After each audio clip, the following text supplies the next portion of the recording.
voice of Jedi Johnson narrates the way, and the ever-steady Styxboy shall ride away your brain. Bad to the bone, bruise the furnace, pick up for days on days, and the great sound covers slow fence have bad writing to slay. We are all damaged, undamaged. We are all damaged, undamaged. We are all damaged. The qualified, we are prepared. Hey, what's up, everybody? Happy Friday night. We're a little light tonight. Yeah. Bruce is out in the Berg, hanging out with Max. Oh, come on, I want you to say Bruce got suspended.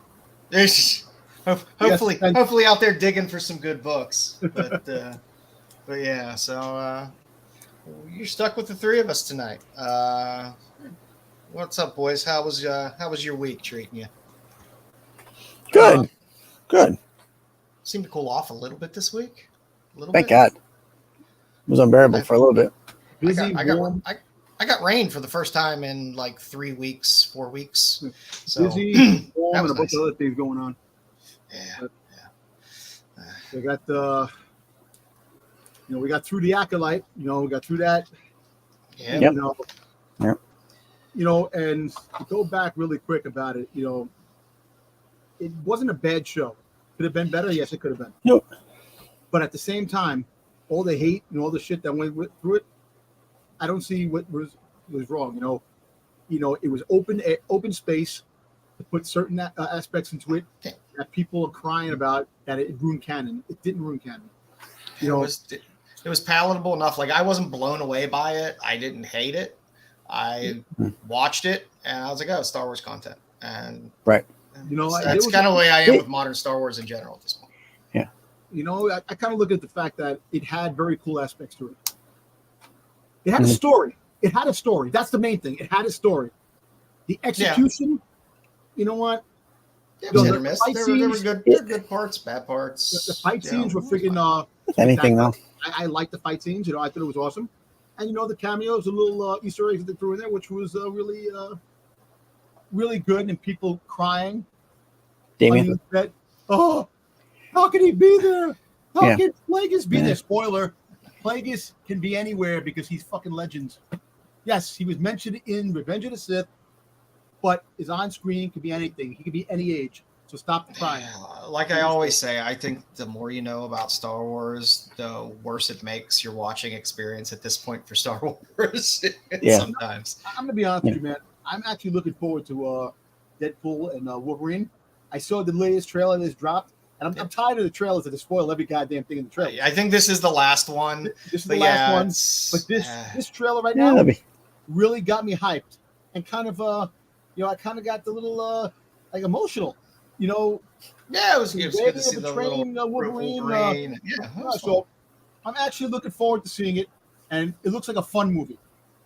I can't say a fun family movie because The curse words. No, they're just gonna drop 5-year-old F-bombs. child, They swear. They used to swear in movies when we were kids all the time. It's fine. Yeah. True. I don't mind it. My kid curses at me like a teamster, so I'm not really not really concerned. Collects his check at the end of the week.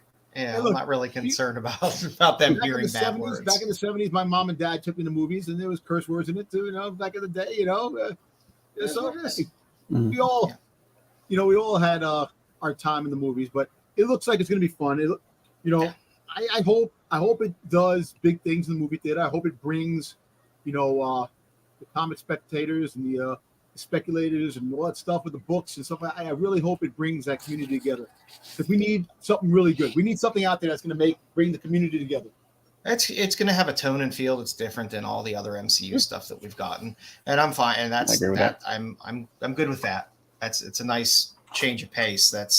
It all starts to feel stale after a while when they were just running out all these movies, and they all kind of felt like they had kind of the same tone, kind of the same feel. Here's a little bit of comedy, and here's a little bit of seriousness, and it all felt like they all could have just been written and made by the same person, and wouldn't have mattered much. So it'll be something different, good, bad, or indifferent. It's something different.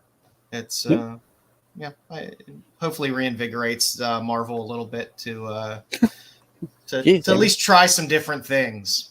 That's all I want to see. I want to see them branch out. Apparently, I don't know if we have in the news any of the latest MCU stuff that dropped. There's a couple of rumors and speculations that dropped today. The Thunderbolts. So I don't have it in the news, but we could definitely talk about it when we get to it, because that sounds good. Let's take a look. See here who's popped in as almost always, because I think he was beat out by Tommy at one point.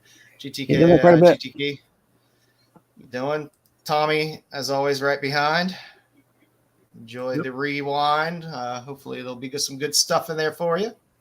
Yep. Damien, don't worry. We'll what's up, sir? We'll do what we can to keep this thing What do you mean, my sack? Get out of here. Get out of here. I hope it's. Truthfully, I kind of hope it's the last. You know what? I think it is going to be the last one. I think Deadpool is going to be part of the overall MCU. He'll probably join the.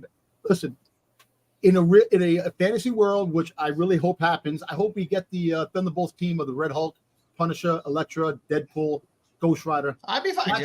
Throw out an X-Force movie at some point. Yeah. Why not? Let them show up there. I will say that I'm definitely not interested in the Thunderbolts lineup as they have it now. Just for you, Three Rivers. There you go. Oh, Iron City beer. There you go. I think I have a mug of that somewhere. Yes, Domspiracies, yes. So. I see you can make it into the chat. I know, but he can't make it into the show. Hopefully you're having fun up there with Max. Exactly. We said hi. Yeah. Have a good time, Bruce. Yeah. So we missed you. Let's get into this stuff. I decided to go with For Men Only magazine this week, just because I like the blonde bait. There's nothing like a woman in a bra trying to lure some Nazis in so they can be shot from above. Exactly. On the train. They don't know they're dead. Yeah. So these books from the 40s and 50s were a lot of fun. So I will keep spotlighting them this month. Nice. Thank you for showing your support, Bruce. We appreciate it. And let us get into this guy here for our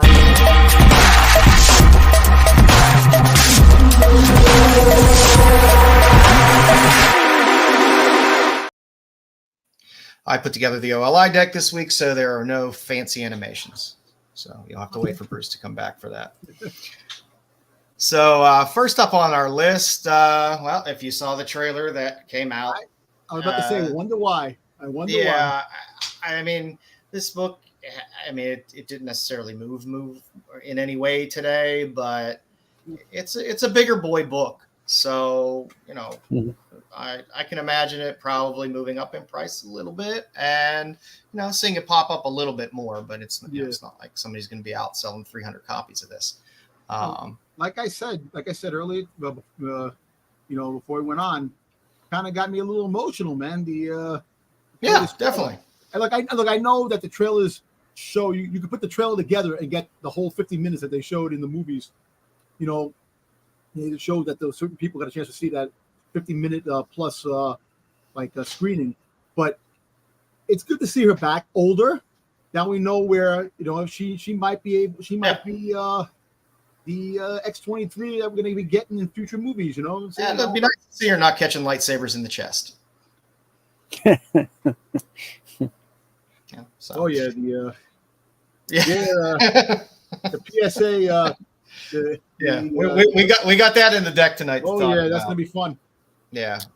I have my feelings about it, but a little mixed feelings on it, but we'll see. I missed that. So how much?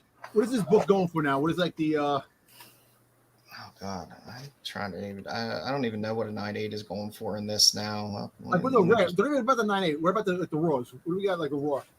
A few hundred. Raws. You love X3 backstory. You love her being a little prostitute. Yeah, it's a dark story. It's a dark story. Yeah, I mean, most people by now have slapped this book. You don't find that many rares or raws unless there's a Turkish edition out there. But yeah, a lot of Turkish editions, a lot of 9.4s, a lot of 9.6s. Yeah. A 9.6. There's one for 629. Another one for. Yeah, I wouldn't mind having. Is that a PGX? I don't know, CBCS. Turkish. The Turkish edition. Turkish, they're like 25. PGX. Okay. Yeah.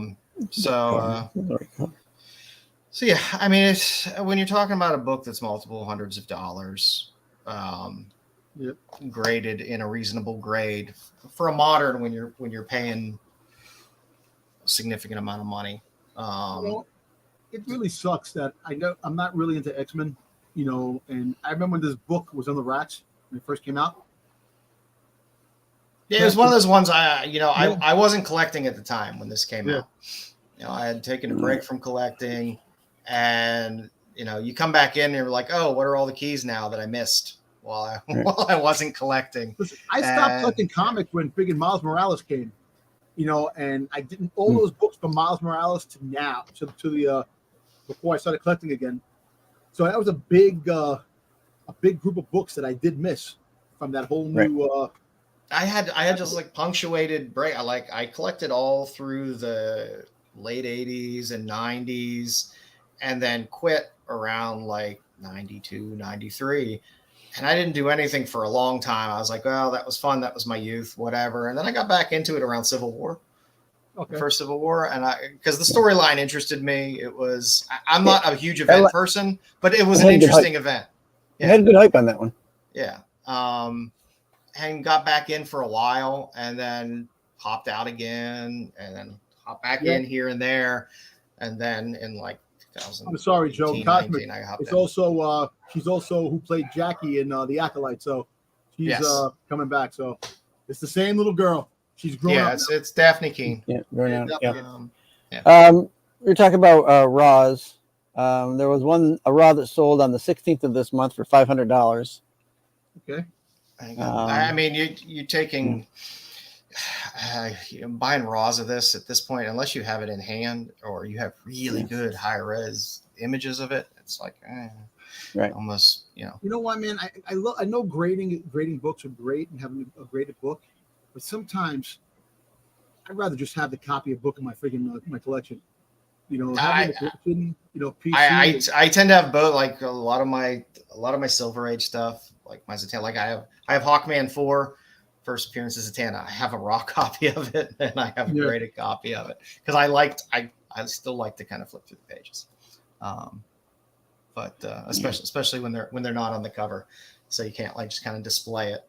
You actually have to. Don't worry, folks. This book is going to be reprinted. It's probably reprinted. It is reprinted time and time again. Facsimile. There's the must-haves. There's the must-haves. Cover facsimile. There's the must-have. There's the True Believers. What about the foil cover? Foil cover's got to come now. We got to have foil cover. Yeah, I'm sure somebody with a 1 in 25 variant of Laura Kinney on the cover or something. Yeah, this is a dark series, and again, they're rebooting this NYX series again for another volume when they're relaunching all these X books here. So Right. I don't know whether it will be as dark. I don't know if they can go as dark as they went with this series, because this series was dark. It was very, very dark for Marvel. So we'll see. We'll see how dark they get, or if they just red band it up and see where it goes. But like I said, it's something to keep an eye on. Watch how not just this book, but some of the other X23 keys in general, just X23 books in general. If you probably start in a $5, $10 box, pick it up. Good luck. Yeah. Good luck, because the person that's selling it in that box is not very smart. Exactly. Yep. Next on the list, apparently there's a movie in the works for 24. With Keith Sutherland? I always enjoyed the series. It was a good concept at the time to have the running clock, the kind of in real time. But really I enjoyed that. I like the whole premise. Is it going to be him if they do the movie? I'm hoping, because remember they did another series at 24 with different people at one point. That wasn't very good. And then he just had a series. I forget what channel it was on. It was shit streaming series. It didn't do good either. It wasn't bad. It wasn't good either. But it wasn't bad. It was watchable, but it had that kind of frenetic energy that you got with a 24.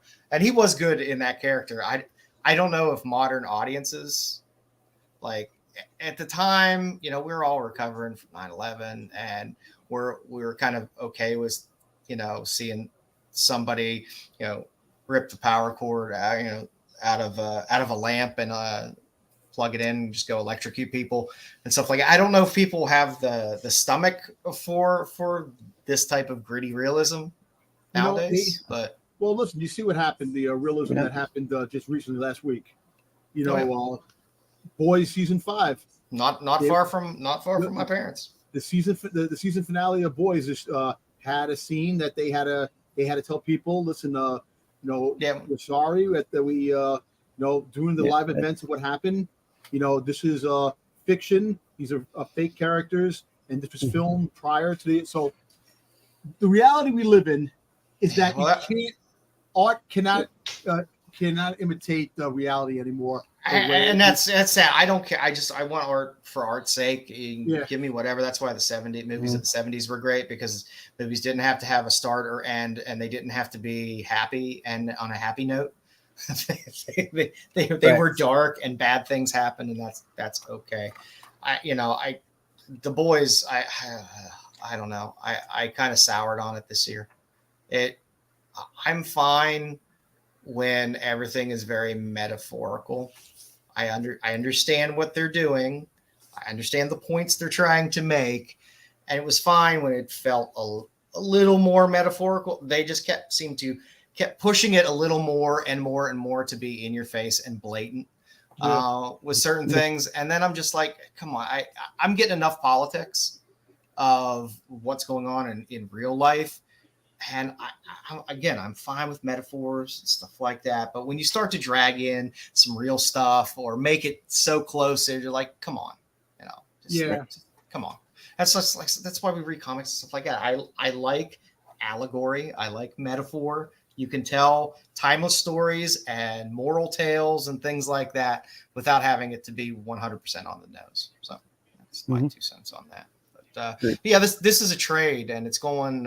It's only going for like $5. But if we get a little more news about 24, it's one of those things you can dig out here and there pretty cheap. But so these IDW books, a lot of them are a little tricky to find. Some of these older. IDW books, even when they were coming out, they were hard to find. Especially when in IDW had a lot of 1 in 10s. The 1 in 10s, no one was buying 10 copies of it. They have the cover. They have the actor on the cover. These are the good books to get autographed by the actor. Yep. Yeah. They are. And IDW is good for doing that. Marvel has a couple of books like that. So never sleep. Yeah, never sleep on actor photo covers, because if you can pick them up when they come out, whether you necessarily love the cover or not. If you do go to cons and you do have a chance to see some of these actors, those signatures, when you have the actor's signature on it and it ends up being an actor that ends up being big or big at the time, those books go for a grip. That's my struggle right now. I don't know if I want to keep doing what I've been doing with Doctor Who signatures. Well, luckily, most of them will never want to go in. Except for David Tennant. Oh, Matt Smith. Matt Smith. I'll give you Matt Smith. How many more times? He's made himself pretty big. You seen him already? David Tennant. David Tennant? No. My cousin, when I went to the con, my cousin was there. She's a huge Doctor Who fan. Mm-hmm. Her and her husband, they went and they got. Well, she went with her friend, and they got the picture with David Tennant. They were all happy, this and that. And I actually gave a salute to David Tennant. Purple man, baby. You're good, Purple man. Yep. I have a feeling Matt Smith's autograph is probably about 5 times more expensive than it was 4 years ago. I don't know. It was a good bit. That's awesome. I'm going to tell you this, man. Autographs are getting harder and harder to get. I hate seeing celebrity. Unless you're going to put Phoebe Cates at a convention, I don't care. And I'm not like dying to get the autograph. I'm fine sitting like 20 feet away and just staring like a degenerate, like a creeper. Yeah, or like Plagueis, right? Like creeper, like Plagueis. Come on, man. Coming around the corner. Looking around the corner. I'm fine with that. I like meeting artists and writers at the cons, especially when there's no lines with them and they're just sitting there and it's like, you drew stuff I love or wrote stuff I love and nobody's there. Those are fun people to kind of go up and talk to. I've gone back to guys' tables because there was no one at their line and generally felt bad for them because I'm like, how is no one at your table? You know, I don't like standing in line. I hate standing in lines. I despise it. I have no desire for it. I don't care if they're exclusive books or this. I'm not going to stand in line for it. Getting the Boba Fett autographs, standing in line, Yeah. Some people, what's funny? Now that a lot of these Boba Fetts are getting popular, more people are showing up on these lines, which is amazing. Before, there was no huge lines. You could just walk up to them or a couple of people and you go right up to them, no problem. Now, right? Yeah, I'm just I have no patience for people, and I hate standing in line around people. It's just. I'm uncomfortable. I'm uncomfortable enough. Like I'm going to Baltimore, and I hate being around large crowds of people. And I'm going to be around large crowds of people. But hey, listen. So join the fun. I'm the same way. I hate loud crowds of people. So guess what? Me and you can hang out. There you go. Yeah. We'll be your support animal for the weekend. I want to dig through some boxes. I want to find what's on my list of stuff, and that'll make me happy. So. Well, folks, if you find this in a box, $1 box, a $5 box, pick it up. And if you see Keith Sutherland's going to be on one of the shows, get an autograph. It'll be worth something. Yeah, doesn't hurt. Doesn't hurt. That's it. I like cheap. I like when cheap finds pop up on the list of stuff that you can still get cheap, and it's not going to break the bank. If it goes nowhere, you got a $5.24 book. Actually, you know what or $1.24 book. The G.I. Joe movie, the live action cover that they had for G.I. Joe the movie. Those are good to get because G.I. Joe is pretty good. I got the painted art ones. I got a Hannibal and a BA. Those are nice. Yeah. Of the actors. Yeah, those are good books. Next on the list, it's I can't believe it. It's almost been a year since Wolverine 36 dropped with the Helverine cover on it. Really? And it's the book that the character that just keeps on giving.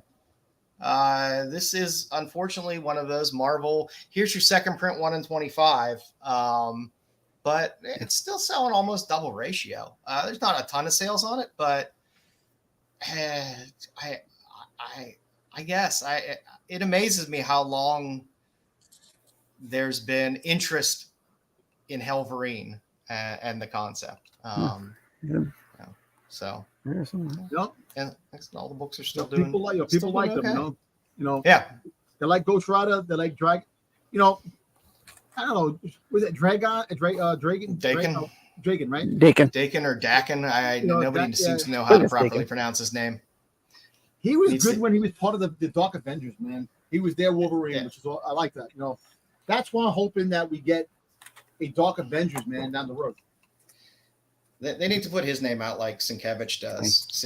When Sienkiewicz does signing things, he puts it out phonetically so you know how to say it. That'd be nice.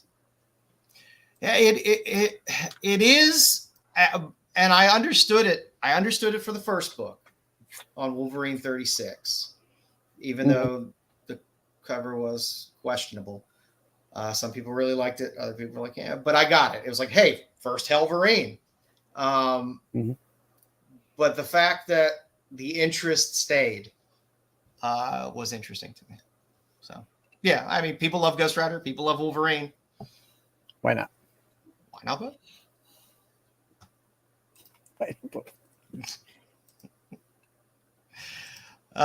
Next on the list, Yuri Watanabe was cast for Spider-Man Noir. So that has Spider-Man 600 hitting $10 to $12 if you want to grab her. That's why this book was on the list. I just read the thing on who's going to be in it. I think Spider-Noir is going to be pretty good. It's going to be fun. That's all I want. I just want something fun. I don't need serious. I don't need something deep. I don't need some huge tied-in story. Just give me something fun. I'll watch it. Yeah. And I do, I know Bruce hates him, but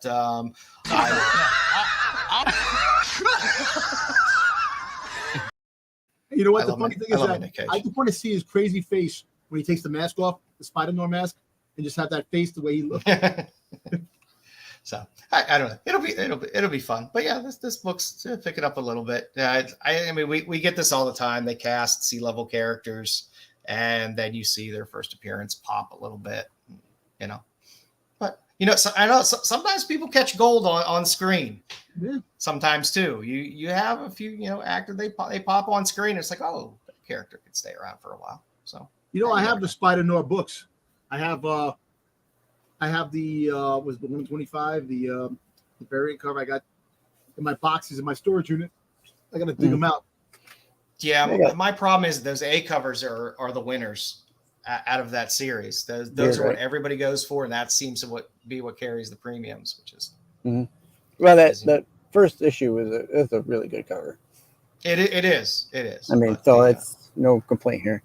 Yeah, but yeah. So those are the ones to go for. Those A covers in that run.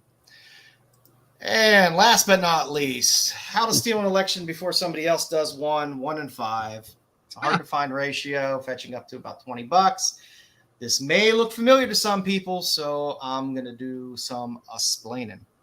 There are 2 different versions of this with different titles. So there is a Kickstarter. The Kickstarter is entitled Bad Rep. It's the same book, but contains additional information because I didn't spell check anything, and uncensored material.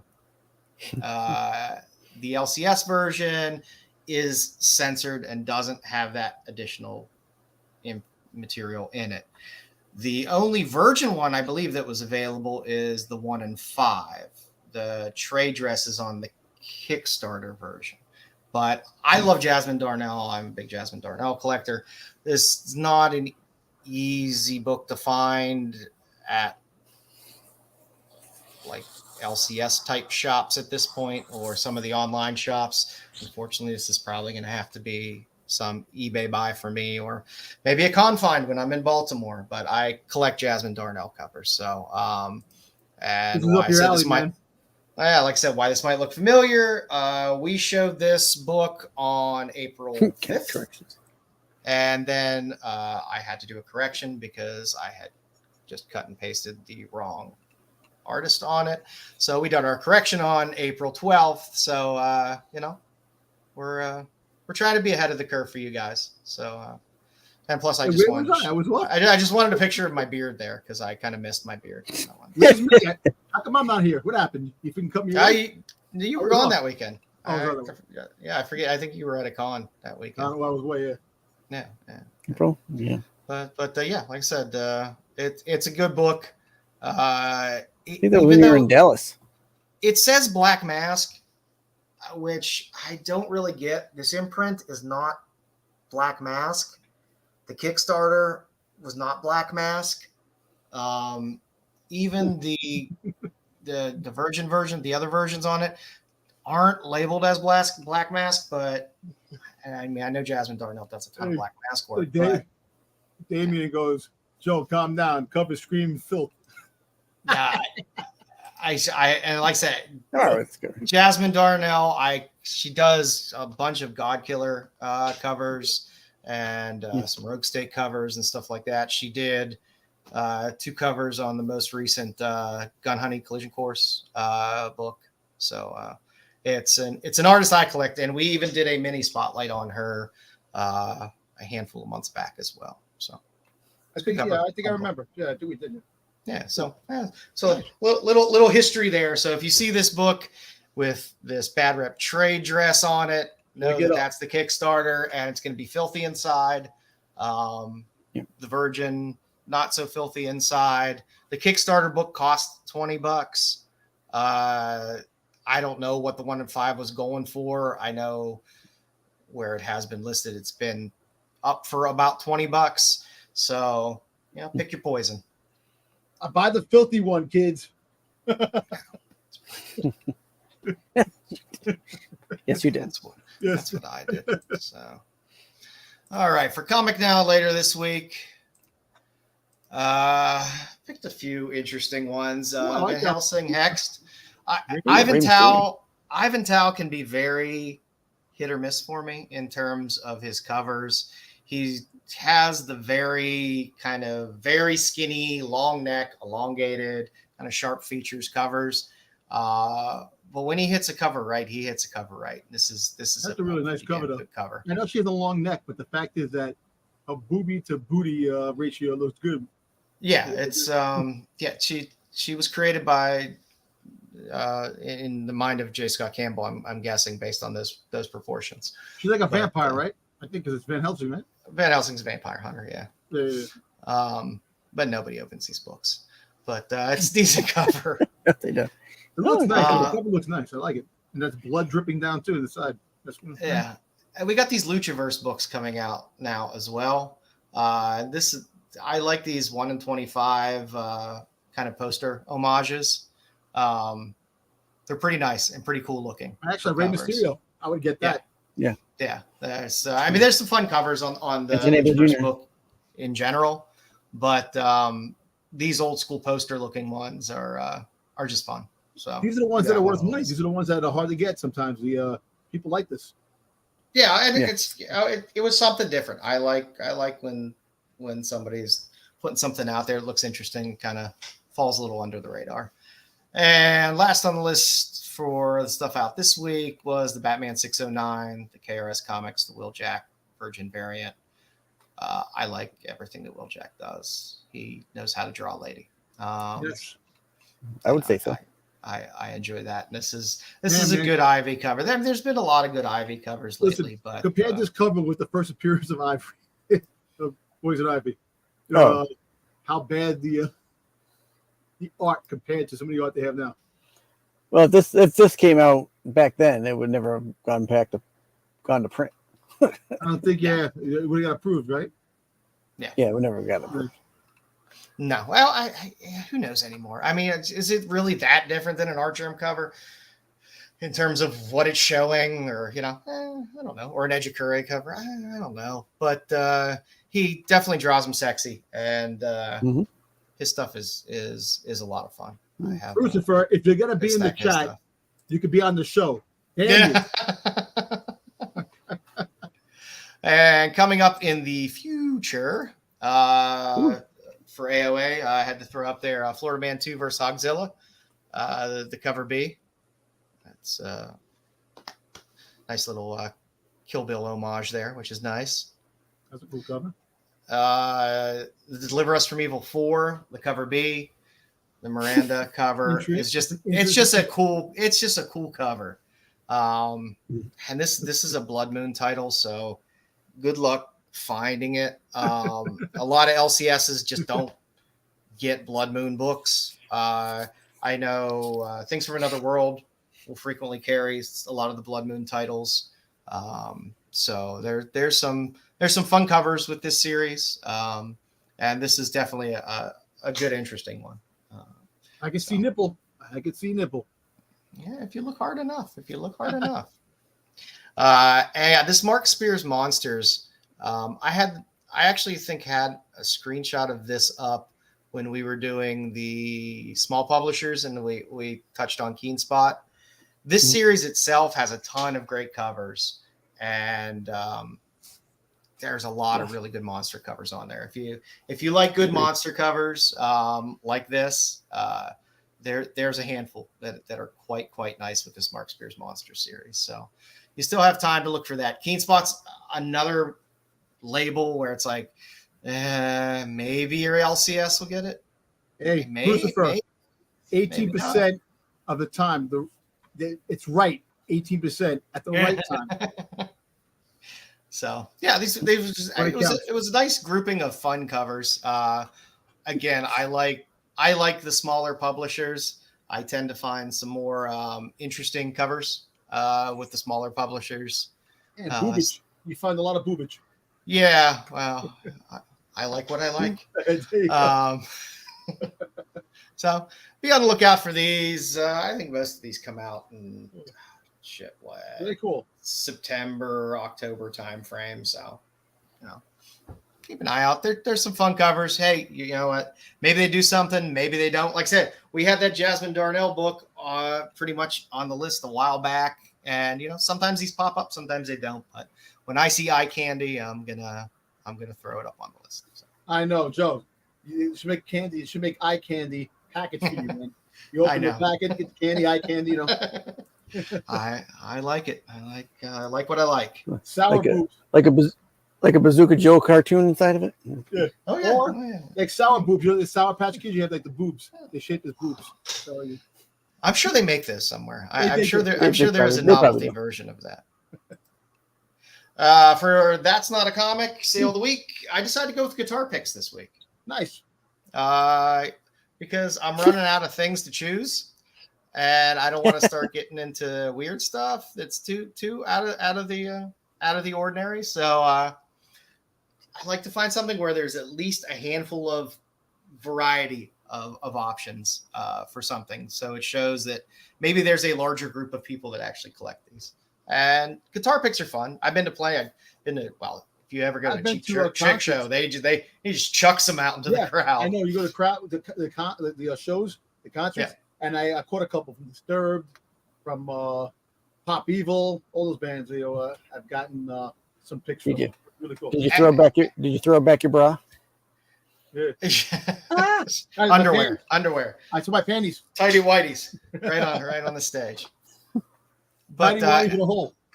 But I mean, it's fun because a lot of these are customized in ways either for the show or for the individual and stuff like that. So if it's a band you really like or a guitarist you really like, it is cool to have some of this history. So first on the list was the extremely rare Eric Clapton first tour guitar pick. It's 100% real vintage. But I just love the fact that it just said this is my fucking pick with Eric Clapton's initials on it. Cool. Which was pretty cool. That sold for $1,800, which surprised me. Most of the picks, I mean, unless it's something like a Paul McCartney pick or something like that goes back a ways, most of the picks kind of cap out around like $500. So you get something like the next one, the Electric Lady Studios from the Jimi Hendrix sessions, $500. Nice piece of history to have. The Guns N' Roses ones, the Slash one was pretty nice. This was from the 1988 Appetite for Destruction tour. So that's nice. You get the little signature on the back, little Guns N' Roses. And before I knew Bruce wasn't going to be here, I threw in the Iron Maiden one as well. Dave Murray tour pick. So you get nice Legacy of the Beast. You get all the information on the back. So these are fun, if you're really into a musician, especially if they're not touring anymore. If they're still touring, I don't know. I guess Iron Maiden, I'm guessing, is still probably playing relatively large shows. They fly around that goddamn jet with Eddie on the side. So I'm guessing they're still doing pretty large shows. And I just can't remember. Where my picks are. I have a lot of I had some picks someplace. I don't know through the years, man. I kind of lost them. Yeah. I kind of lost them. And I used to have all the tickets to all the rock bands I've gone to. Well, listen, people, I want you to understand. Next week, that's not a comic. We're going to be doing dominatrix bras. So, Dom has spoken. Dom has spoken. Yeah, Dom's bras. That's all I heard. So that or maybe some novelty bras, but novelty bras. Yeah. Dom has spoken, and I will abide. The dude abides. So, figuring you're gonna put bras on with holes in them so the nipples show. It's always fun to see how people list things on eBay as well. Sometimes, so crazy. Sure. But this is cool stuff. This is cool. If you're, I remember going to the Disturb concert and I got a drumstick. They threw the drumstick and I fucking dove over the chairs and I grabbed it, but then I gave it to my friend Monica. Nice. You should have just whacked yourself over the head a little bit and be like, "God, hit me," and have them pay you off like $500 to sign a no sue. Believe me. Make your money back for the show plus a few drinks after. That's always good. But yeah, I mean, some of these, like for bands that are playing smaller venues now, you can kind of get lucky and get a pick here and there. For those big, arena size shows, good luck. So I can understand people shelling out a little extra for these, especially the ones that are detailed on the back that'll say the tour that they're on and stuff like that. So, guitar picks. There are guitar. I know the special ones like the Eric Clapton one. There's a lot of the guitar picks that have special things in the back. So you turned around, like there's certain things, and there's ones that are plain too. So I got lots of stubs. I got lots of ticket stubs. So if we do ticket stubs, I got plenty sitting around. I don't know what my ticket stubs are, man. I had so many of them. I threw them away, I guess. Mine all faded away with time. I didn't collect them for a while when I should have collected them, and then I started collecting a handful of them. I think when I saw the Ramones on their farewell tour, the last tour the Ramones did, I started collecting my tickets from shows. Dude, I went to a Slipknot concert, and the drummer, the one that passed away, that passed away. He friggin' was sick on the friggin' drums, man. Holy shit, man.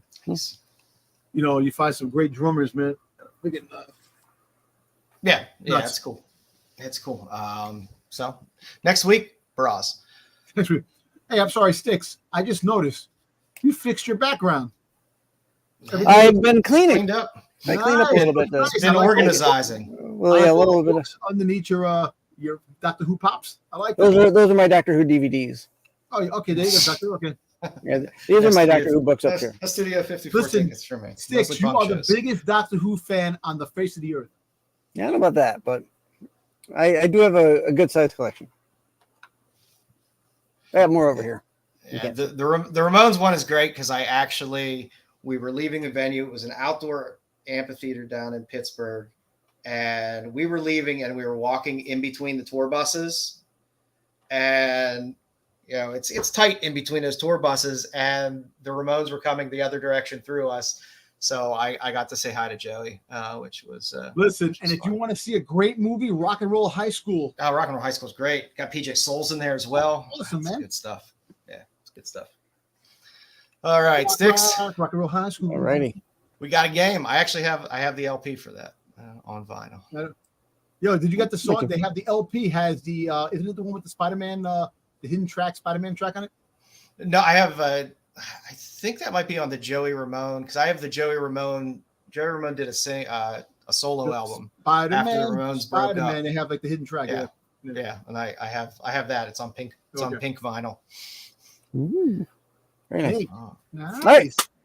So trivia night tonight. We were doing Black Canary, or the multitude of Black Canaries throughout the ages, or just recent. Let us begin. All right, question number 1. The first appearance of Black Canary pre-Crisis is A, Flash Comics 86, All-Star Comics number 38, Comic Cavalcade 25, or Justice League of America 219. I have no clue. Maybe D.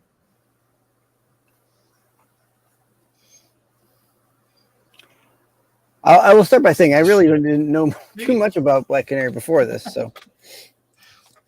Yeah, that's why I like to do these. I learn a little bit about the characters.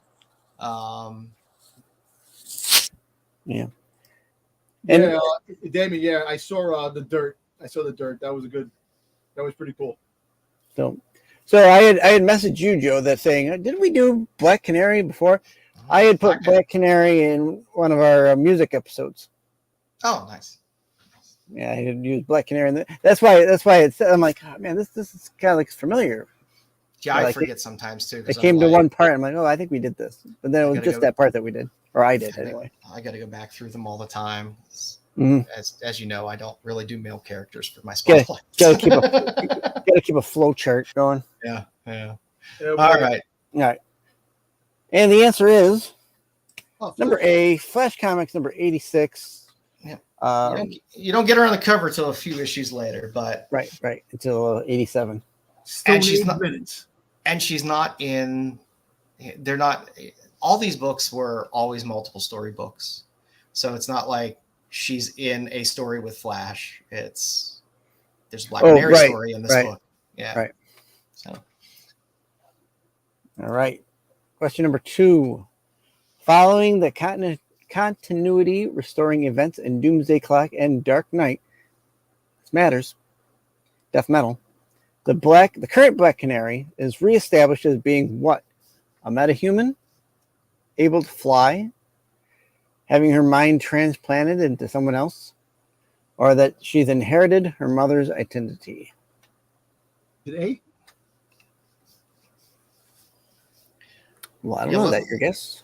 Let me tell you how fun it is to try to put things together and try to find stuff based on her and her mother's name and all the derivations of that. Spellings and I was looking at it. There was a lot of spellings, and it was like one was spelled one way, another person would spell it a different way, and it would be the same thing. All righty. All right, and the answer is D. She inherits her mother's identity. So, pre this, I guess she was considered the mother, and then the daughter. Then she kind of became one. Am I correct? The way stuff is convoluted. It's very convoluted. You had Dinah Drake, and then she married Larry Lance, and then she dies, and then her daughter shows up, and it's all over the place. They end up retconning it numerous times throughout throughout DC history, which is when in doubt, make a crisis. There you go. That's what happens. All right. Question number 3. A witch's curse is the origin of Black Canary's sonic scream powers.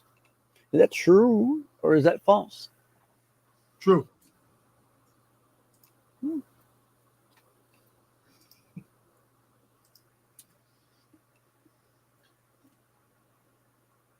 I don't know who he's talking to. Damon and them going back and forth. Okay. Oh, yeah. BK? Okay. Yeah, they were going at it last night, too. You remember, because the original Black Canary was with JSA. Mm-hmm. And then you have them pop in. We'll see the covers later. But yeah, it's it gets ridiculously convoluted. Yeah. All right. Our answer for this one is it is false. 0 for 3. Not a witch, but she gets it from a wizard. The wizard gives her the curse of being loud, I guess, because she's just a young kid at the time. So, yeah. So, because her mother didn't have any powers. No, the original, the Golden Age. Yeah, no, she was just acrobatic and yeah, just looked badass in fishnets. All right. Question number 4. This is a funny one. Donna Wesley, pictured here, played Black Canary. Where did she play Black Canary? Was she a voice actor for the Super Friends animated TV show? Was she an actress playing Black Canary in the Legend of Superheroes TV movie? I think the Legend of Superheroes TV movie, that was great. Did she play it in the Batman 1966 TV show? Or did she simply play Black Canary in an episode of Charlie's Angels? I think B, because I like that original, the original superheroes TV movie. You had Hawkman, that was pretty good. You had Batman, Adam West as Batman, and Robin Burke. Good. There's a couple great pieces out of that. Show if you pause it at the right time. Yeah, I remember that. We'll make sure to populate our corrections for next week. Corrections and clarifications list. I didn't say who the wizard was. Yeah. I just said it was a wizard. No correction needed on that. I omitted some of the stuff, I guess. I love Batman 66. Batman 60, yeah, that's going to be going up here pretty soon. I got a bunch of the pops and stuff. So all right. And the winner is B, Legends of the Superheroes, a TV movie. Yes, she does close to a nip slip. So close to a nip slip. Yeah. How did I know that? Yeah. Because I've seen this. I've seen it too. Welcome for being old. It's not, it's not great, but for what it is, it's good. Put all the heroes together. You had Hawkman, you had Batman, you had Burt Ward, Adam West playing himself. It was great. Yeah, Hawkman, and you get to sit on the edge of your chair wondering whether her tits are going to fall out during the movie. Exactly. Remember when Batman was running? He goes, "Hold on, Robin." He goes, "What's wrong? Got a rock in my suit." It was just weird. This is a great. If you ever find it, I think it's on YouTube or probably somewhere. Give it a watch. It was cheesy as hell. It is good and campy, but it was good. Game is not great. Get out of here, Bruce. If you can't be on the show, don't give me shit. No peanut gallery. Quiet. Play with Max. All right, question number 5. Our last question here. Black Canary once became a Green Lantern. Is that true or false? True. I hear you say true, and then you go, I don't know. Oh. This game is rigged. By the way, Crisis on Max Part 2 is out, by the way. I saw that. I got to watch both parts now. I watched the first one when it came out. I just watched the Batman? The last Batman? No, the Crisis on Infinite Earths Part 2. Oh, the cartoon, right? Yeah. I see the thing with Batman and Joker from the animated Batman and Joker, which is really good. Mark Hamill and Conway.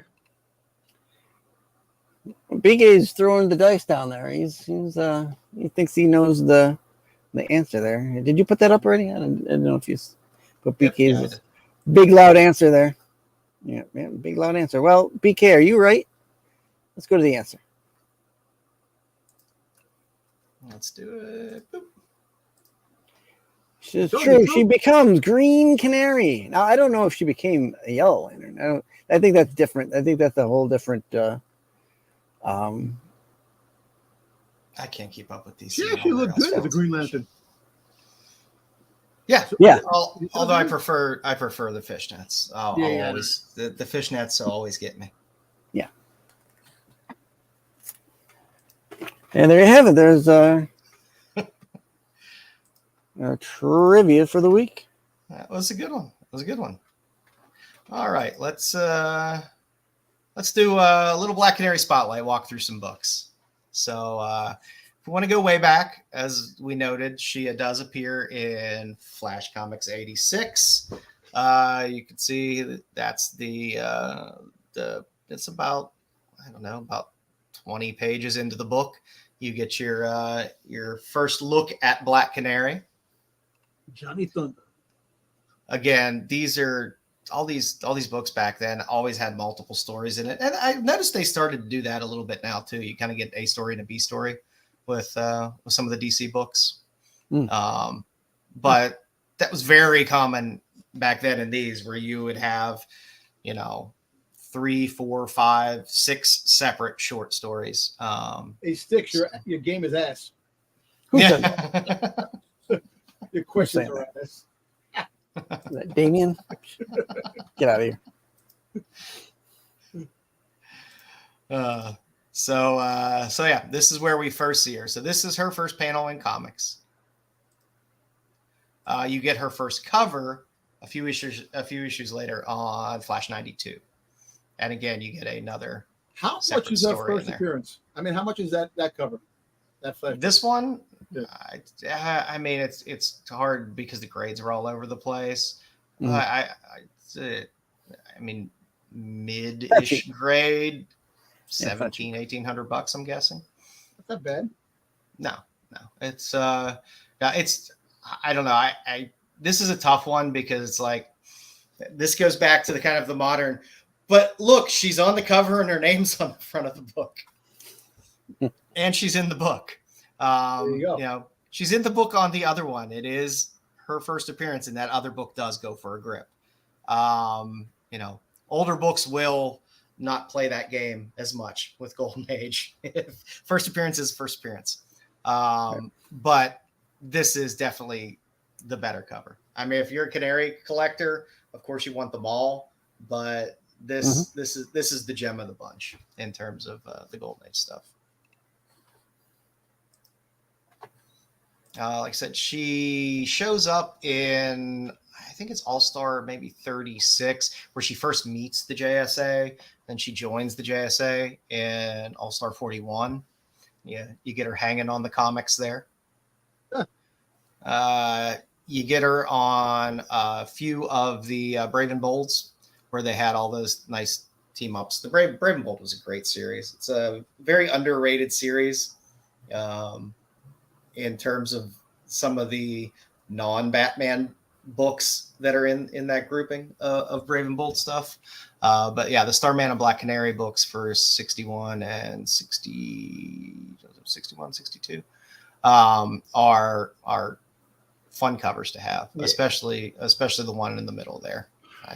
I do have that. I wish it was in better shape, but I do have a low to mid grade of that book. Maybe an upgrade at Baltimore, maybe. Yeah, well, I mean that's what I do. Like I said, my Zatanna books, like I have all of her, major Silver Age appearances, and I have multiple copies, and I always buy the raw first, and then I try to upgrade my raw copy with a better copy of a raw copy, and then I always end up getting a graded copy as well. So looking to build that out as well.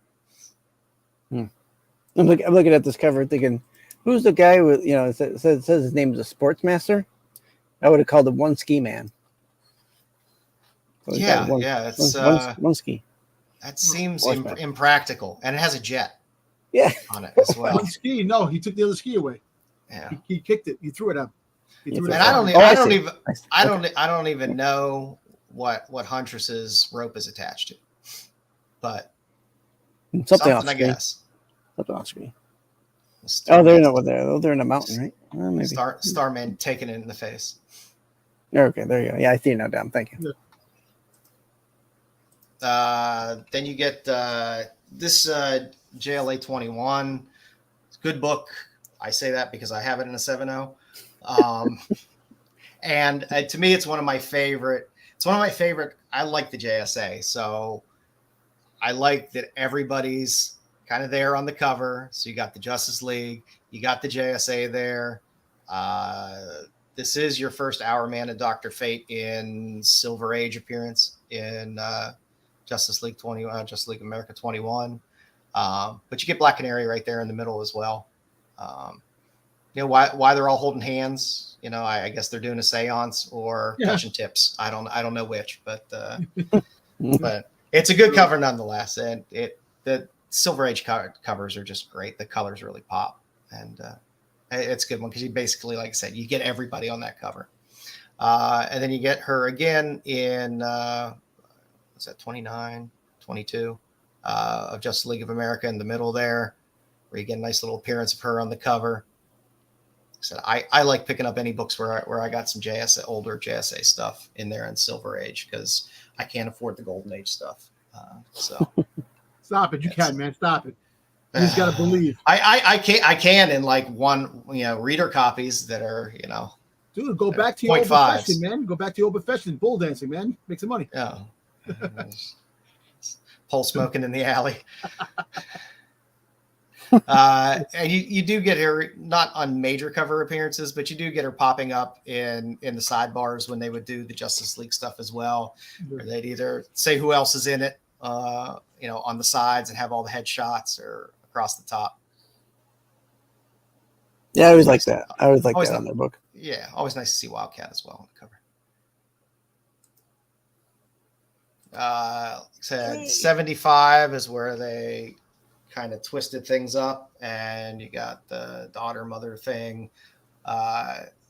It's a great Black Canary cover. It's probably one of the most iconic Black Canary covers, even though you're only getting her legs on it. That's why you like it. But they later retcon this in 219 and 220 of Justice League of America. Yep. But again, you got her popping up here and there on a few covers in Justice League. I love the old Pied Piper cover as well, which is always fun. And there you go, where you have the retcon, and you can see there's only a couple covers I could think of where you can see her and her mother on the same cover, and 220 is one of them because she's in the casket and she's standing over her going. She shows up. There's all kinds of weird. DC always has, especially right out of Silver Age. They had a lot of like special DC special, all girl issue, all stars of this, blah blah blah of this. So this DC Special 3, she shows up on the cover there as well.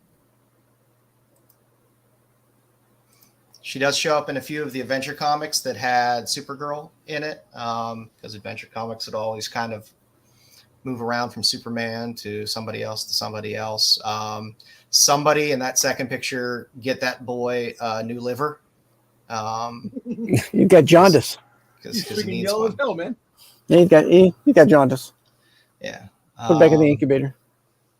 Then you got a couple Secret Origins books as well. Secret Origins of Superheroes, I think, has the Black Canary origin story in it. And I got that later Secret Origins as well, which has her in it as well. Mm-hmm. She plays a prominent role in that Denny O'Neil run with Green Lantern, Green Arrow. So you get a handful of covers with her on there.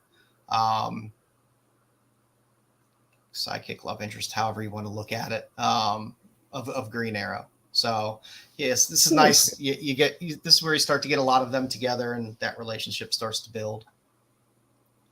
Who's the boy sidekick there in the middle? I forget who that is. It's weird for Green Lantern to have a weird sidekick.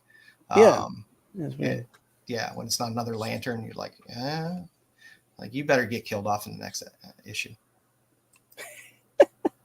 Damn, you got friggin' Black Canary. Go back to the page. Black Canary in bondage.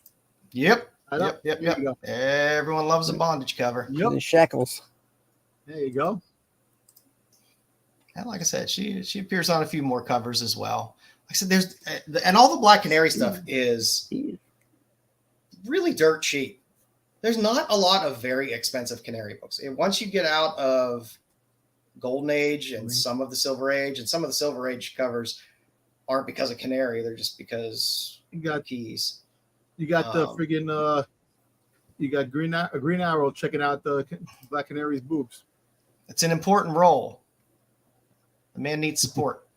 Look, checking out her boobs in the water. Yeah. Hey. Yep, they're not drowning.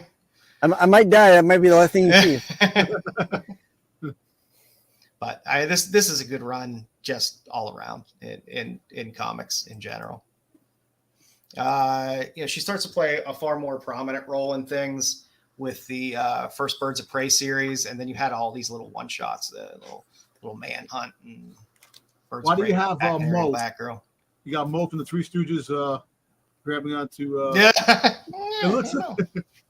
It does. It does. Come here, you knucklehead.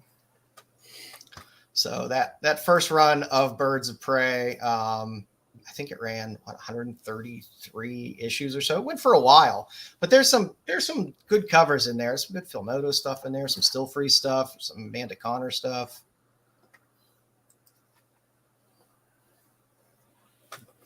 This is the second cover where I'm pretty sure that is supposed to be her mother on there, based on the her saying this is all about me and mom. I'm pretty sure that is her mother behind her in this issue, which would be, I guess, the second cover that I know of where they're both on the cover. But this Birds of Prey run has some fun covers in it. Yeah. Well, the way they moved her mother around was... Yeah, it's a bit of a mess. You know, and again, you still got Oracle, so, you know, still got her wheeling around there. She's not there yet. Soon, but it's a good Birds of Prey run. I would suggest picking it up. The second run also really great covers. Some good Canary covers on there as well. Yeah, there's some good Phil Noto stuff in this run. I think Cliff Chang did a bunch of these covers. And again, a lot of these are cheap. There's your Hughes. There's your one-off. That's nice. There's a book that's going to cost you a little bit. Not much. It's not that pricey. But it is a great Hughes cover of Black Canary. Your J. Scott Campbell. Yeah, and you got to that's Turner, Michael Turner. The Michael Turner cover. Yeah. You're sitting there going, damn, I wish my boobs were that big. Yeah. It's back problems. Yeah. She did have a few small mini series as well before she had a longer running mini series. They didn't run that many issues, and the covers were not that great. The art was not that fantastic on them, but late 80s. Yeah. So those are the first two pictures are from the first series and the second series. And then you kind of had a little compilation series as well there. And then you had a really nice series of Green Arrow and Black Canary. So this is where you got to see them make sexy time a lot. Nice. And this is the one that led up to the wedding planner and things like that. But you had some. This is the run where Cliff Chang does all the covers in it. But there's a lot of good little variant covers in here as well. The 29 is a great Black Canary cover. You did have 2 wedding planner episodes or issues as well. And then that leads up to the actual slightly longer running. I think it only ran like 13 books, but a slightly longer running Black Canary series that has some really great covers in it. A lot of Babs Tarr, Lotte in there. There's a lot of good stuff in this run. And again, it's dirt cheap. It is very, very dirt cheap. And like I said, if you dig Canary, yeah, everyone loves a Looney Tunes cover. The All Red Monster cover there on the first one. But there's some fun covers on here. If you're collecting like Batgirl books around the same time, there's a lot of books in the same vein in terms of just good covers in this series. She then shows up in the Green Arrow series. Here's a nice earlier Otto Schmidt. I know we'll see the 1 in 25 that was popular on the Birds of Prey more recently, but Otto Schmidt did do this nice cover of that first book there with Black Canary and Green Arrow on Green Arrow 8. He did a handful of covers through this whole series.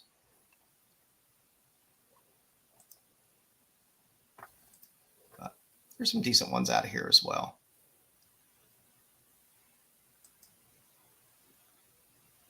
And you can never go wrong with Chew. Anytime Chew is doing covers, you're going to get a nice thick Canary if you like your canaries thick.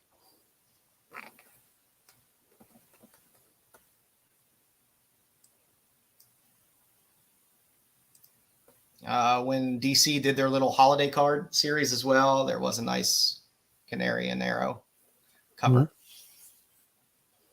I have the Harley Quinn one. And then most recently, you had your Birds of Prey series. So with the Birds of Prey, there was a lot of good books. That Otto Schmidt 1 in 25 is still a pretty sharp Canary cover.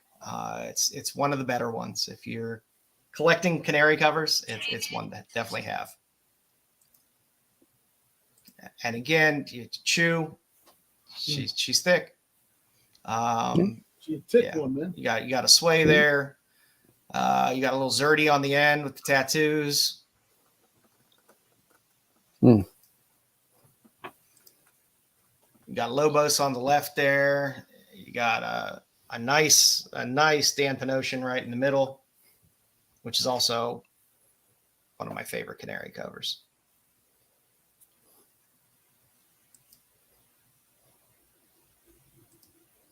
And that Acuna cover that just came out, the one in the middle with the dinosaur, is a pretty sharp cover, which I like just in general because dinosaur covers are cool. That's cool. Yeah, Francavilla cover there. If you like the Little People type covers, which I don't, they did a few of those as well. A series that people seem to forget about, the Deathstroke Incorporated. There were some really good Canary covers in that run. So there's that. The second one's a Hughes, which again, all these are still dirt cheap. There's a Zerdy in there, the third one. As we saw earlier, Ivan Tao on the last one there. Yeah, a lot of these books are still just, you can find them for in dollar bins in some cases.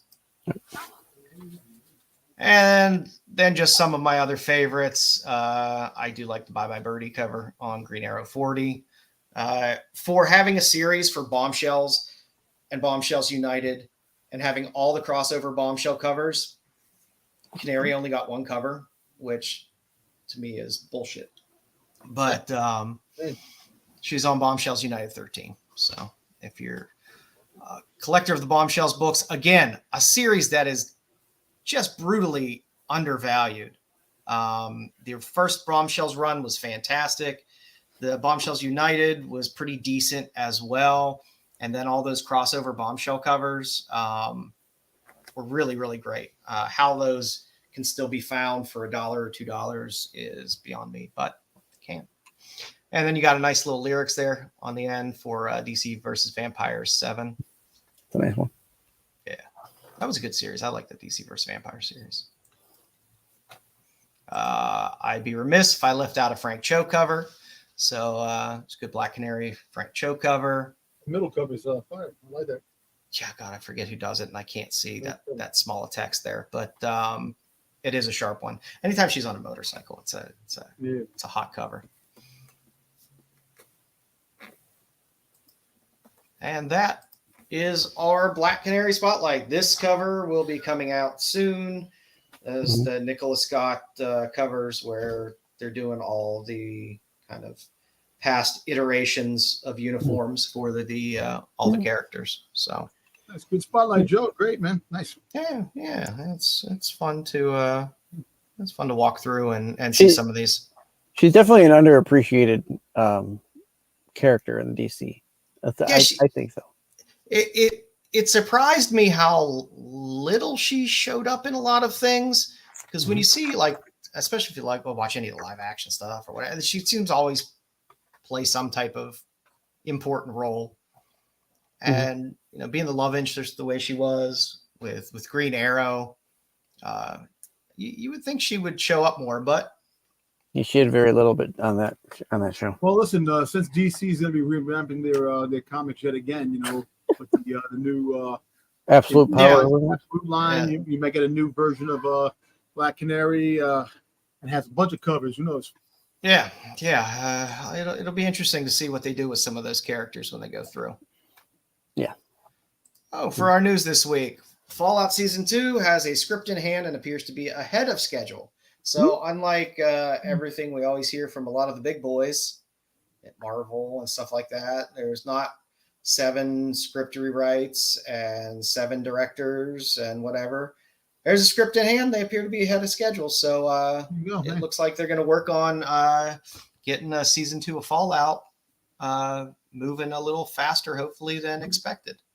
It was a fun series. At least we'll get. I enjoyed that series. Yeah. Next year we'll get it like mid season, maybe. It'd be nice. Or maybe the end. You know what?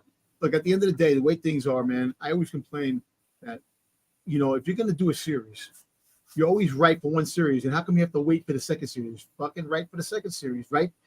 Do right 1 or 2 or 3 series ahead of time. So the scripts, they can look it over as the series going on. They can look over season 2 and go, you know what? These a little bit fixed. You fix that up. And as series 2 is going, you look over season 3 and you get these things out quicker. Look, we're not getting any younger. These things take forever to come out. These shows, man, and it sucks. I sure ain't. Yeah, I mean, I think it really helps when a show starts off, if it starts off pretty strong, hearing right away there's going to be a season 2. Because then I think they can put the powers that be to work on it for real. And have that knowledge that, okay, there's going to be a season 2. The popular thing with these shows is for these companies to say season 1 and with an option for season 2. There's always an option, so they don't have to do it at all. So a lot of these shows will have a one over piercing arc, like Fallout. Really, it was only 1 season arc. I mean, if it didn't go on from there, you were fine. But then again, you see what happened to Halo. Yeah, that one's on the list this week too. Yeah, they really damaged that. The series wasn't what it should have been. No. Master Chief should not be running around without his helmet. Yeah, I keep saying that with Boba Fett, they're running out the helmet. But you know what? You got to get. You can't have the helmet on all the friggin' time. Yeah, but at least with Boba Fett, we've seen him without his helmet. I know we've seen him in the Clone Wars. I understand. Master Chief, I don't think they ever show him without his helmet in the video game. You got to give. You have to give. I don't think so. You have to give character to these characters. They have to have some kind. They're already a character. I know, but I'm just saying. You just can't like certain things. Like, but I know what you mean. It's a hard choice when you're a superhero character or something and you're wearing a mask. You can wear the mask all the friggin' time, but you have to show yourself. Especially if you're a named actor. Exactly. I think they just get pissy about. Look at Pedro Pascal, man. He got pissy that he had to wear the mask for Mandalorian, man. Mm-hmm. Then they show his face, and then they have to do the valve again, and he has to. Yeah, then they have to write a story arc to explain. Yeah. But but going back to this, I think knowing that half the season's up and people are liking it, and the ratings are really great. Have season 2 just about done. Yeah. So we'll wait. And I mean, season 1 wasn't that long ago, so it's good that they actually have a script in hand. No, they moved pretty quick on this. I'm surprised. See, I like that. See, and that's the mark of something good. They have something good. You won a bunch of Emmys. Yep. So that's great. Yeah. Well, True Detective is nominated for a lot of Emmys too, so that doesn't say much about the Emmys. The big news is PSA is going to start grading books. I don't know how everyone feels about that. Well, listen, I like PSA with their cards, and I also like the PSA with the Funko Pops. I like the case, the Funko Pop. And it has the. I'd have to say, I say my pros with it are, okay, at least it's a grading company that's been around and graded things. It's not some new, hey, here's EGX or whatever the hell that EG company that came out with their grading. And it was like, who are you? What do you do? Nobody knows you. You don't have a track record. At least PSA has a track record grading things. People have a certain familiarity if you've done it with cards or Funkos or whatever else. Getting stuff graded through them and a bit of the process. So that's a good. Yeah. I understand the banner it's not attractive. I understand that. I don't care about that. Yes, thank you. Yes. I understand the banner is not attractive, but it doesn't bother me.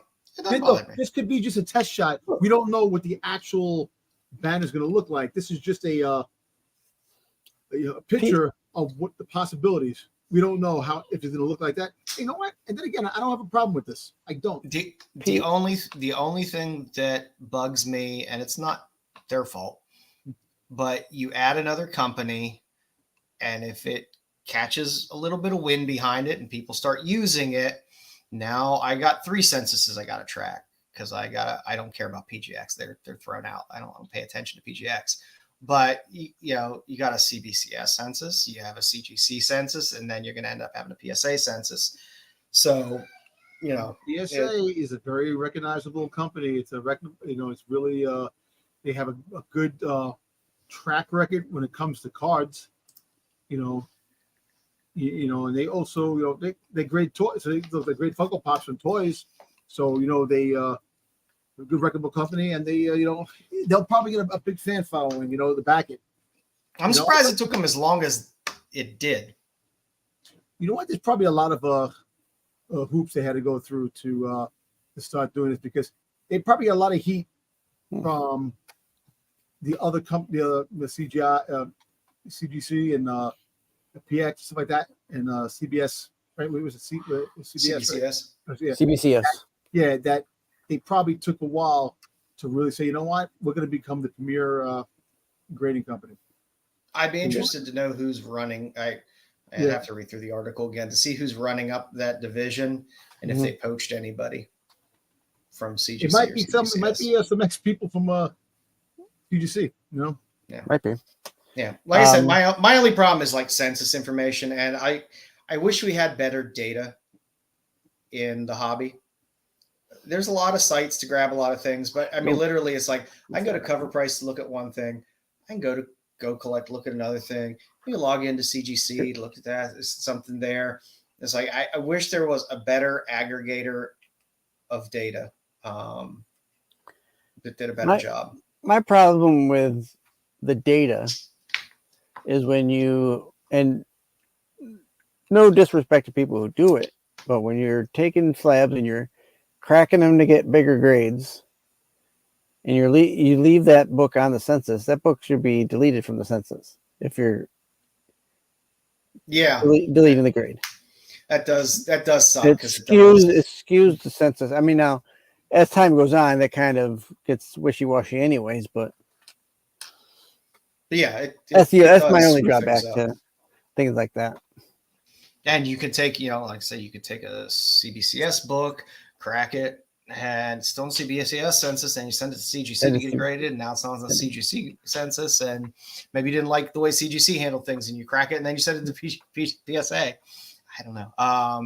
So I don't know. I mean, competition, I would always think should be a good thing in the industry. I mean, one will stand out. People, and CGC has always seemed to be able to rise to the top, no matter how many times they step on their own dick. Someone kicks it. Yeah, every time CBCS has a window to be like, oh, now we can step up, then they step on their dick, and it's always like kind of one thing after another.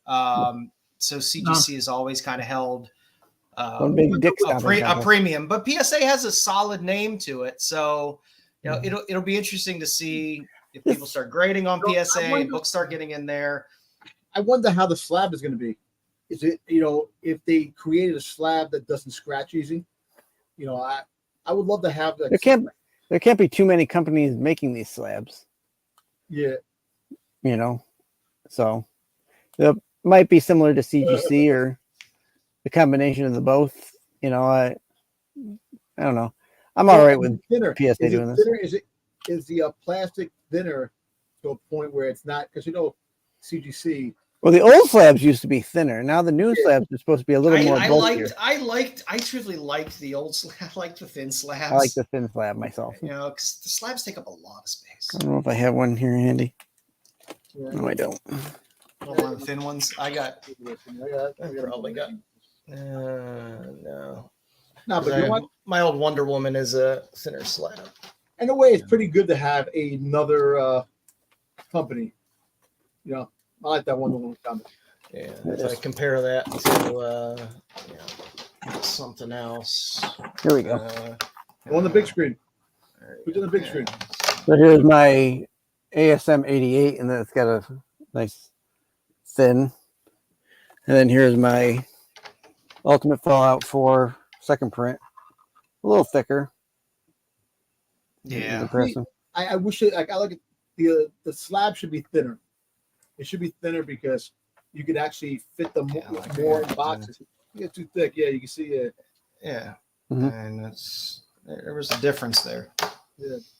I do like this Raza Contest of Champions, by the way.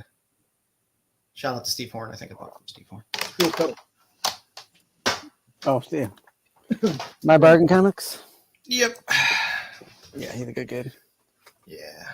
So yeah, I mean, I like I said, I think competition is a good thing because hopefully it makes the others work harder for business. Mm-hmm. I mean, the thicker case is more sturdy, and now the main question is we got to see what the turnaround is, how long it takes for the turnaround. You know, when you submit books, you know, is it going to be just as long, or maybe longer? Did it say when they were going to start accepting books and how? Yes, it is. I didn't even see. I just saw the announcement. I'll have to read all the way through it. I wouldn't mind sending a couple books into here just to see how they do. You know, well, like I said, they're not going to start till early 2025. So right. I'm sure there'll be. But submission time would have to be if you want to have books on hand. The end of the year, maybe the fourth quarter of the year. Yeah, probably January. Yeah, probably January. Right after Christmas. You don't want to do it during Christmas. Yeah, but you don't want to do it on January. It's the beginning of 2025, so you start submitting books. I don't know. Yeah, but you don't want to. Everybody's going to start submitting at the same damn time. Shit like this, I'm not going to do that anyway. Being an early adopter. I like to let other people be the guinea pigs and submit some stuff in, and then see how that stuff comes out. And it will be. I mean, it initially, it's definitely going to be a fight for number 2. Maybe. Yeah, CGC. They always seem to fall back up to the top. Yeah. No matter how screwy things are with them. I don't know. It's an interesting industry. I always thought it would be a little more controlled and non-chaotic as it is, but it seems to be a little chaotic at times. Hey, look, I think I found out who the backer of this is. Rob Liefeld. Yeah. You can get a $40 Deadpool balloon on all your remark on all your books. I think it was $60. Yeah, I don't know. Yeah. It'll probably be 80 by next year. Oh yeah. Yeah, because he's retired now. Gotta make that retirement money.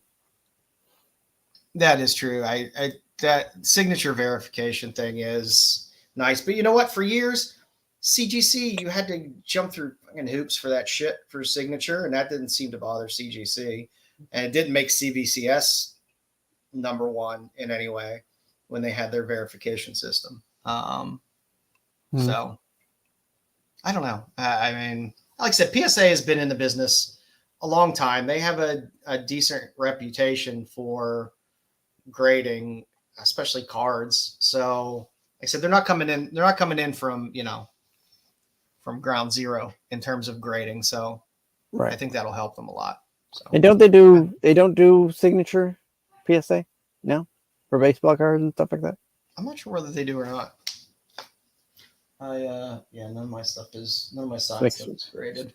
Sports member. I think they might, but that's a kind of a different thing too, because you can get. It's a weird signature verification is a weird thing. I mean, I don't know how many signed Adam Hughes books I have. It's a lot, but I know my dumbass can write AH and an exclamation point, and it can look pretty goddamn close. Yeah, it's not. It's not a presidential signature. No, it's pretty straightforward. So I don't know. I got some science behind it, I guess. So I don't know. So we'll see. In early 2025, I guess we'll start to see PSA slabs and what they look like. Whoever gets their first one in, send us some pictures. If you're one of the early adopters, we'll throw them up. And you can tell us how you feel about it. There you go.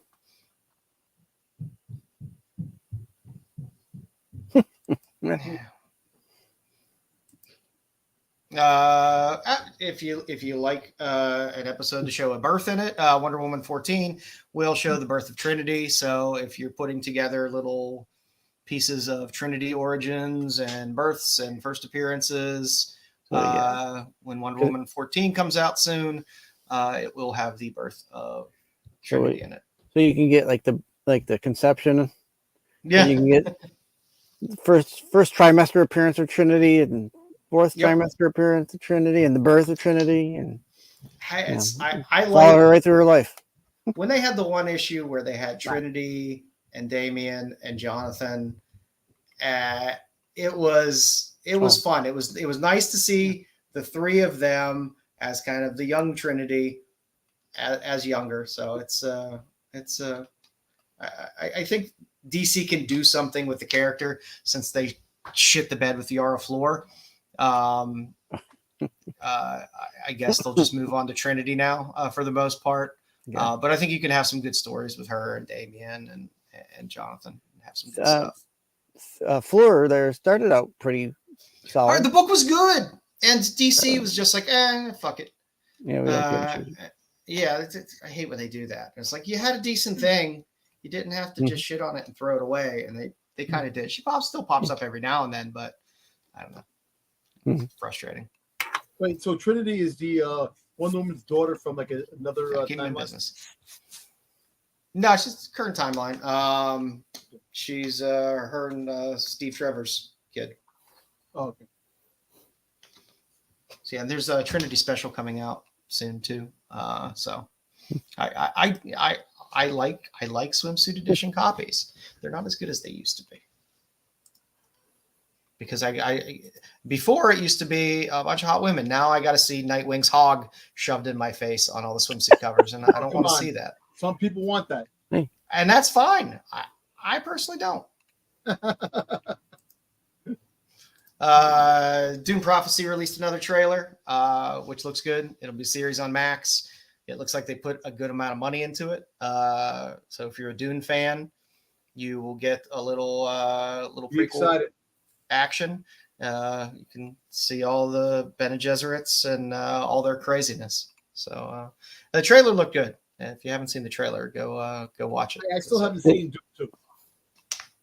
It's decent. It's decent. I fell asleep during Dune 1 and didn't really care for it, I guess. Never watched Dune. I'll watch the Patrick Stewart one again. Both. I love the David Lynch one, even though even David Lynch hates it. But the first two were decent. I enjoyed them. I understand people had issues with it because the pace is a little bit slower and stuff like that. But anything's better than the Sci-Fi Channel version. So, oh yes, The original Dune back in the 80s, man. Yeah. Come on. Yep. Patrick Stewart. There we go. Paramount 2 has canceled the Halo TV series after 2 seasons. So, is what it is. You know, I'm going to be look. We all know there were other things that got this show that they canceled. You know, when you change a character up from what they originally were, people are gonna freaking revolt and not want to watch the show and be pissed off in the show. You know, stop changing characters. Stop. Do what the character was always meant to do and always meant to be. I know it's like it. I don't know. Like Fallout was good because Fallout was more open world, so they could do more with it and craft a story within that universe without having to abide by too many things. They could be original where they need to be original, which was nice. I mean, Halo, I mean, it was a fun game. I used to play it high all the time, but I had no desire for the series. But I feel bad for the people that liked it, and now it's gonna be canceled. So, well, maybe somebody will pick it up. Yeah, it's always possible. I mean, it's always possible. You don't especially with these streaming channels now, where they're like, "Well, we don't want to pay for this and produce this anymore." So, well, wasn't this expensive? It was an expensive show that they were doing too. Yeah. So kind of, and Paramount's trying to merge with other people and get bought out by other people. Did this season end? Season 2 ended on a cliffhanger. I didn't even watch. I didn't watch the series at all. I barely liked the first season. Damien says the fall off was crazy. Well, yeah, maybe somebody will pick it up. You know, if there's enough fan outcry for things, except for Mindhunter on Netflix. Go fuck yourself, Netflix, for not bringing that show back for another season. You know, then a lot of times they do bring things back. Well, there's not enough. You know, there's not enough grassroots fan backlash anymore. Remember when Jericho got axed by CBS and all the fans started sending them bags of peanuts in the mail? Yeah, kids don't use mail anymore, unfortunately. Yeah. But yeah, I mean, if there's enough fan service pushing for something, you never know, that might get somebody to be like, yeah, I'll take a chance on it. The FX Alien series, you know, everyone is talking about Alien Romulus and, you know, the Xenomorph popcorn container, which fits very sexually in the Dune popcorn container. But don't forget, FX has an Alien series, and they just wrapped filming. Disney has an Alien series. But I will stress this again. It's being done by Noah Hawley of Legion and Fargo fame. He is awesome. He is by far, hands down, one of the best writers around. FX has been putting out solid shows that they invest money in that are very well done. So it's kind of funny. It's all Disney. Disney owns FX, and that's the funny thing. Fox, you know, and that's why. Well, they don't own Fox. I know they carry FX now. I know because Hulu had FX. But there's a lot of great shows stuff on Hulu, FX, and it's under the banner of Disney, and Disney can't. Yeah. Disney owns Fox Films, not Fox, but not distribution. I know they own the TV shows. They own Family Guy. They own Family Guy, The Simpsons. They own all that stuff. Check it out. Yeah, because Disney Plus has all the Simpsons stuff and everything else. Yeah, they have. But like I said, I'm probably more excited about this than I am the movie. Well, actually, it's kind of cool to see this on the small screen, but as a series, it should be interesting. Yeah, and like I said, Noah Hawley, Legion is still one of all comic book properties. That was still probably my favorite series. It was a great twist on the character. It was, and it was like, let's just do what we want to do. It's going to be crazy, and they just let them roll with it. It was unlike any other. Like that X-Men could have showed up later on in Legion. No. The way they had it, I mean, it was like a dream sequence type. It was sometimes like a good acid trip, sometimes like a bad acid trip. Was it like Interception? Like that type of No, it was crazier than it was. It was by far the craziest series. It started off a little bit more grounded, kind of, but then they let them run with it. If you watch it, it's The story's crazy and fun. The acting is great. They put money into it, and it's unlike any other type of superhero thing that you'll watch. Yep. In terms of just letting, hey, we're gonna tell an adult story, and only one season. No, 3. 3 seasons. 3 seasons. Yeah. Yeah. Maybe I'm just wrapping them all together because I know went some very crazy places, and you get to see some pretty naked Aubrey Plaza. So yeah, there you go. Yep. So yeah, it's so hopefully this will be coming when soon. It's going to drop? I'm not sure when it's supposed to next drop. Year or the end of the year? I'm guessing next year since they wrap filming. So, but should be fun. And last on the news, Jason Aaron is doing a 2-part story arc in Savage Sword of Conan. So I know we haven't had Jason Aaron do some Conan stuff since Marvel. So, for all you Conan fans out there. Yeah, that's a nice Joe Jusko cover. Yes, it is. Yes, it is. I was just talking to him the other day. The Savage Sword of Conan, the magazine, for all my praise of Titan and the content that they put out is fantastic. Normally, the quality of everything they put out is fantastic. The Savage Sword of Conan magazine is the biggest piece of shit in terms of quality. It's not square bound, but it's magazine size, and it's not cardstock. So it is a little rough. So it's like a people's magazine. If you don't like spine ticks, it's a rough one. If you buy from a place, get it bagged and board and sent to you. But it has great stories in it. The content in it is great. The art is great. The stories are great. So I'm happy to see Jason Aaron get a chance at Conan again. So it's fun. I'm happy. We've been getting a lot of Conan lately, and that's a good thing. Joe lives right near me. Jusko? Yeah, I see him sometimes at the shop down in Syracuse. So. Nice. Get all those Marvel cards, masterpiece cards signed. Mm-hmm. All right. And to close up tonight with our WA series. Catch me outside. How about that? Catch me outside. How about that? And that was done on purpose because Pad Barbie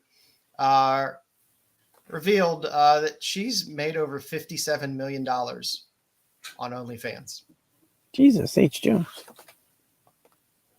And let me just say the gross income was 71 million. The net, she netted 57.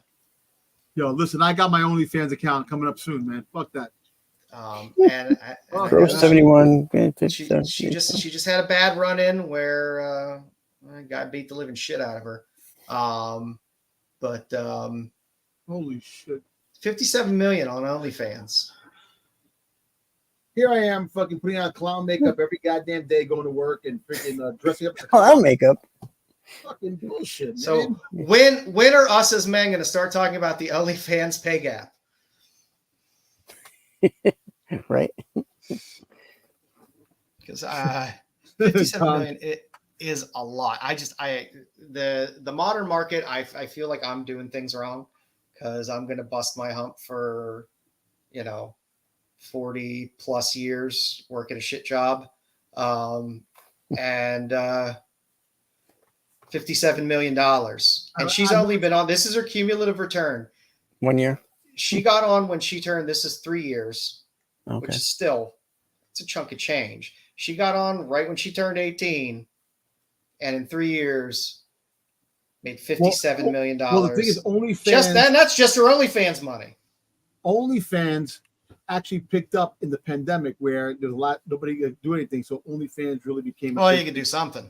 Yeah, you could, but she turned 18. All the porn sites, all the things wanted her to be on, and all the porn stars wanted to freaking get their turn with her. to do that, even though she's and she's known for this from Dr. Catch me outside. How about that? That is her claim to fame. Now, granted, she has some type of singing or rapping career. No, she did some. I think she did some singing too. But yeah. I don't know. But this Catch me outside. How about that? That is a Dr. Phil appearance. You know what her first thing was? She was trying to capitalize off that. She was taking Champion, and she was using the Champion shirts to like do something, and Champion friggin' said nope. It's kind of funny. Which is funny. It's weird that people seem to hold Champion gear in high regard nowadays. Because I remember it being a Kmart brand athletic gear that we made fun of. It was a low end brand for the longest time. But yeah, I don't I guess understand the economics of today. I guess if you're in the market long enough, you get that bump. You get the cash. Money OnlyFans. One of the wrestlers. Remember, what's the face? She was doing OnlyFans. She made $500,000 in like friggin' 3 days. Whew. It's like, come on, man.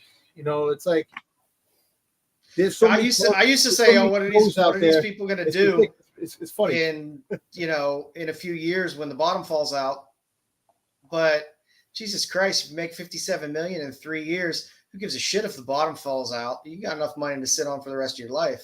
Yo, Mandy Rose, thank you, Mandy Rose, thank you, DK. Mandy Rose made that. And look, $57 million, so it's for every $1 million you have in the bank, you supposedly get $70,000 to $80,000 a year interest.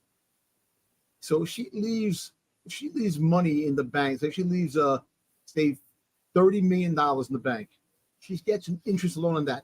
You buy 2 properties. You sell. She's set. She's set. But the fact is that you can only do OnlyFans for a certain time, because once you get older, nobody wants to see your freaking raggedy ass, freaking saggy ass titties and shit. Well, when it starts to sag, throw it in a bag. Maybe sometimes. But yeah, it's insane. It's that the amount of money and men that are throwing, and I like how we got them broken down as well, because it's 24 million from subscriptions, $578,000 in tips, Jesus, 32 million in messages. I guess I've never been on OnlyFans, because that's an amount of money to spend for porn that just seems ridiculous. Personalized.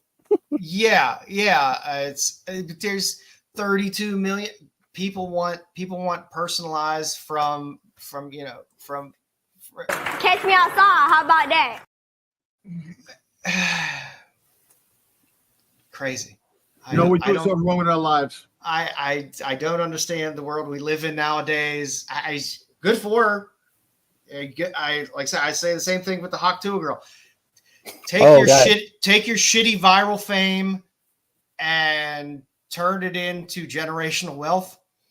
Hey, if people are willing to spend that money and give you $57 million for doing whatever you're doing on OnlyFans, right? Good on you. Good on you. Yo, you live on all the adult sites, that? Man. It's crazy. It's just, it was just nuts to me. It's just, you think about this. You're a woman. You're going to show your assets. Do whatever you got to do to get people's fetishes freaking goddamn up there. You make that money. You're making more money than the president of the United States, making more money than important people in the world. Dom found the loophole here. Joe's only spending his money on Feet Finder. Yeah. Talking about the outside girl. There's such a place. Only in America. Exactly. It's nuts. I'm interested to see how much these amounts these people are bringing in. And she has a name to her, so she is not the norm on OnlyFans, but she isn't the exception. There's plenty of rando girls making shit ton of money on OnlyFans. But a lot of sites like the Commonwealth of Virginia here have started you have to have age verification now to get into sites, which means you got to hand over information and stuff like that. And I don't know whether that starts. Remember the old days, Tracy Lords? You know, she. Oh yeah, I remember 16, Tracy Lords. And a lot of the sites got really cited. Oh yeah, in the age boom, and it's really bad, man. Really bad. Yeah. She did all right for herself. You know what? But at the end of the day, look, you know that old saying goes, "Don't hate the player, hate the game."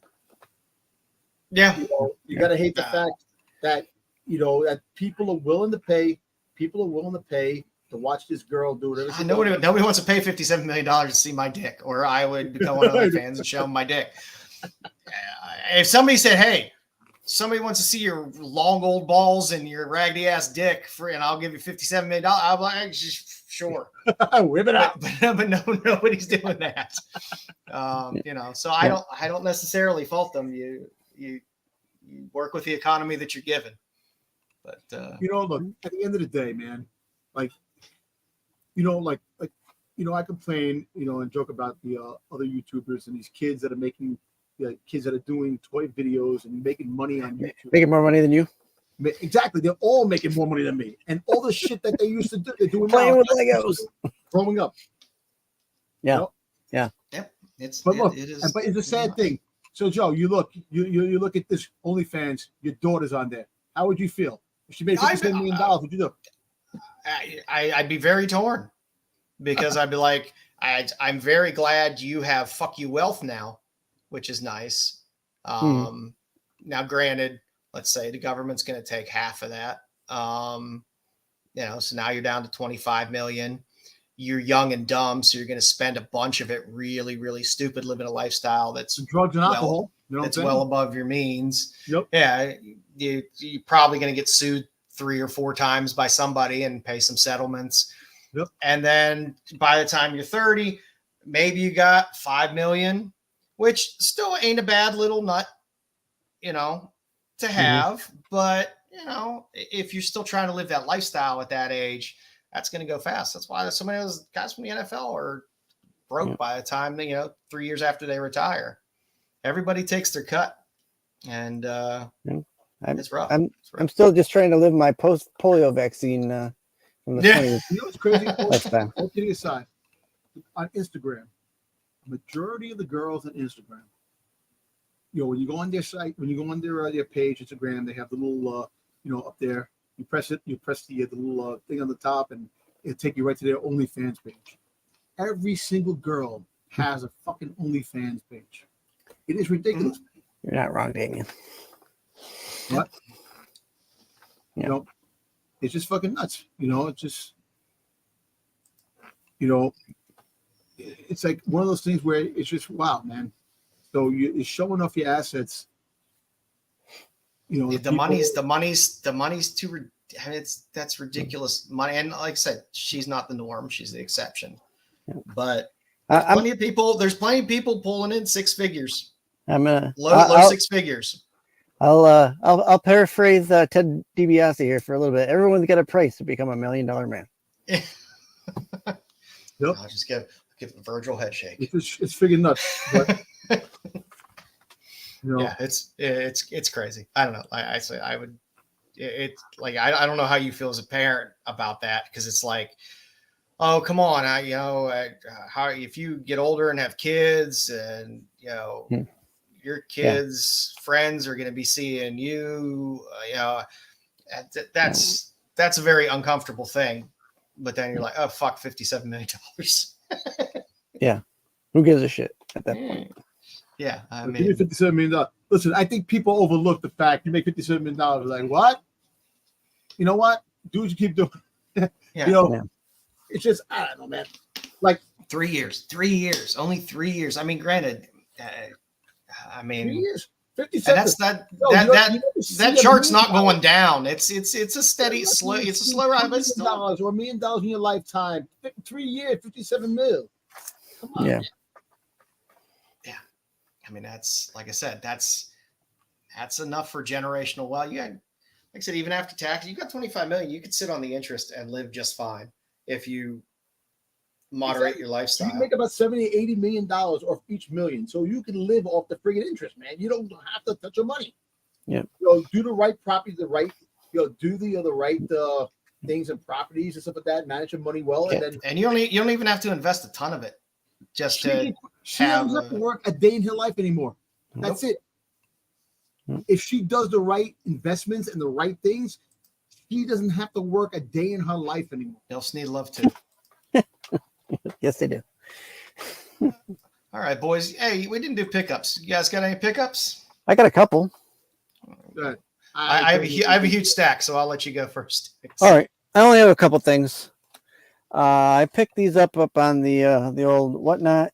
I thought I'd give them a look-see and give them a try.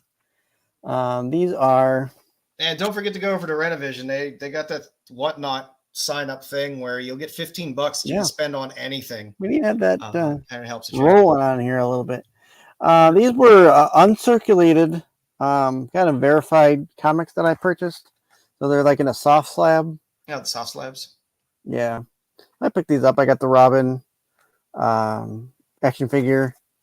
And I got this High Republic with Yoda on the cover. Yeah, I kind of like that cover. I figured I don't usually I don't go out of my way to grade, so I figured I don't either. For $5, I wasn't throwing too much money away. Then I was going through some books. It's a fat stack. It's not. It's a fat stack, like a tuna can. Yeah, 30. No, listen. Talk about. Some say it might be a corn muffin. A muffin. So I was going through some books and rebagging and boarding, and this letter falls out of one of the books. This is a letter from Frank Frazetta. Holy shit. To Mike Chen at the Joe Kubert School of Cartoon and Graphic Art. Get out of here. And you got a handwritten signature from Frank Frazetta. That's fucking awesome. Yeah. Did they know that was in there, or was that just kind of like a... It was in the middle of the book. That is awesome. I don't think they knew it was in there. So. That is awesome. That is fantastic. Damn, man. Yeah. I always love fun. Open up your books, kids. Open up those books. You don't know what you might find. You might find a Mark Jewelers. You might find a letter from Frank Frazetta. And you might find an OnlyFans account. Let's go. I love fun things. I bought. You got ordered for more than a book. I bought a book a while back. Somebody just sketched on the receipt of it a full sketch of Space Ghost. I was like, that's awesome. Oh, really cool. That's pretty cool. Cool. Yeah. I've had people.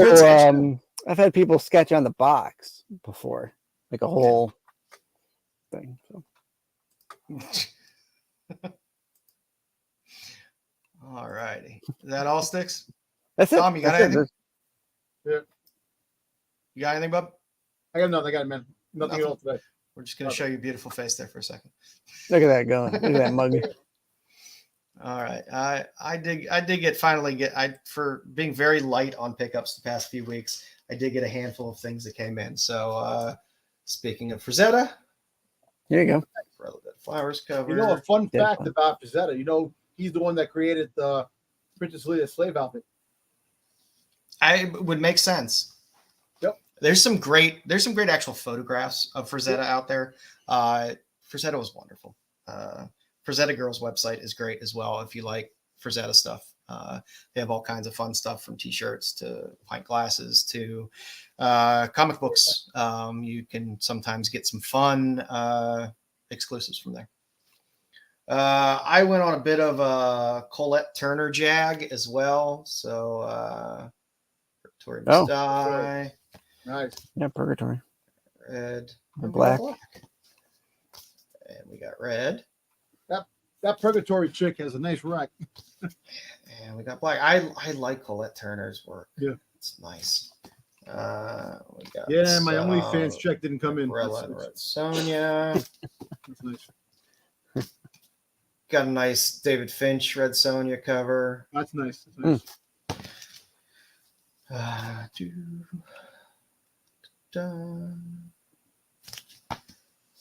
Some more Red Sonja. Virgin Colette Turner. Like I said, I know a lot of people buy a lot of these Dynamite stuff when it comes out. When they have all these goddamn ratios, but most of these books I picked up for like $2, $3. Wow. So be patient, kids. Sometimes it doesn't hurt to wait a little while for some of these books. Yeah, little Hughes, especially the Dynamite books. There's so many covers. Oh yeah. my God. And they don't all pop off at the same. 125 there. That's Cherish. Yeah, I just when I find some ratios that are decent priced, she kind of looks a little Black Canary-ish. Yeah. A little Betty. There you go. Some more Betty. Maybe I'll pick up that lot I showed you. That lot's decent. Most of those books are about $10 books. The Betty Page cover photo books are normally pretty decent from Dynamite. That's cool. I got Midnight Rose. A little Barbaric. Nice. A little Barbarella. Go wrong with that. Some more Barbarella. I like these Selena covers. They're very nice. We were speaking about Ivan Tao before. Ivan Tao. Candy Vigilante, yeah. Yeah. And then some little more mainstream. We got our. You like your Ghost Spider? Well, I liked Hans. I like Lobos, and I really like the Mark Brooks cover. That's a nice cover. Yeah, it's cool. Who did that cover? Mark Brooks. Brooks, okay. Yeah. Something's killing children. A little gold foiled. Something is killing the children. Damn foils. Little Frizen. Little Middleton. Okay. This series is a lot of fun. Washed in Blood. They have some fun covers. There's a little. Well, that was cool. Yeah. Either one.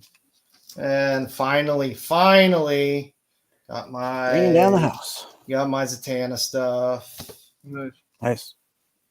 For number one. Now I gotta wait for all the number two stuff. It's like one issue behind us. The shit ass DC foil. I hate DC foil. What the hell's wrong with them? Their DC foil is just dull and crappy. A little more Frizen. Nice. Yeah, I got that one Booster Gold #1 foil that they put out. Yeah, I looked at a lot of them, and a lot of them were like faded, and they're so dull. Like the one I got was nice, and I'm like, I have the regular Vampirella one in here somewhere in this stack. When I go through here, I'll try to hold it up with the foil, and it's not in the little Space Ghost. All the Mike Cho covers on this series are great. Space animation Space Ghost #1 just took a big jump.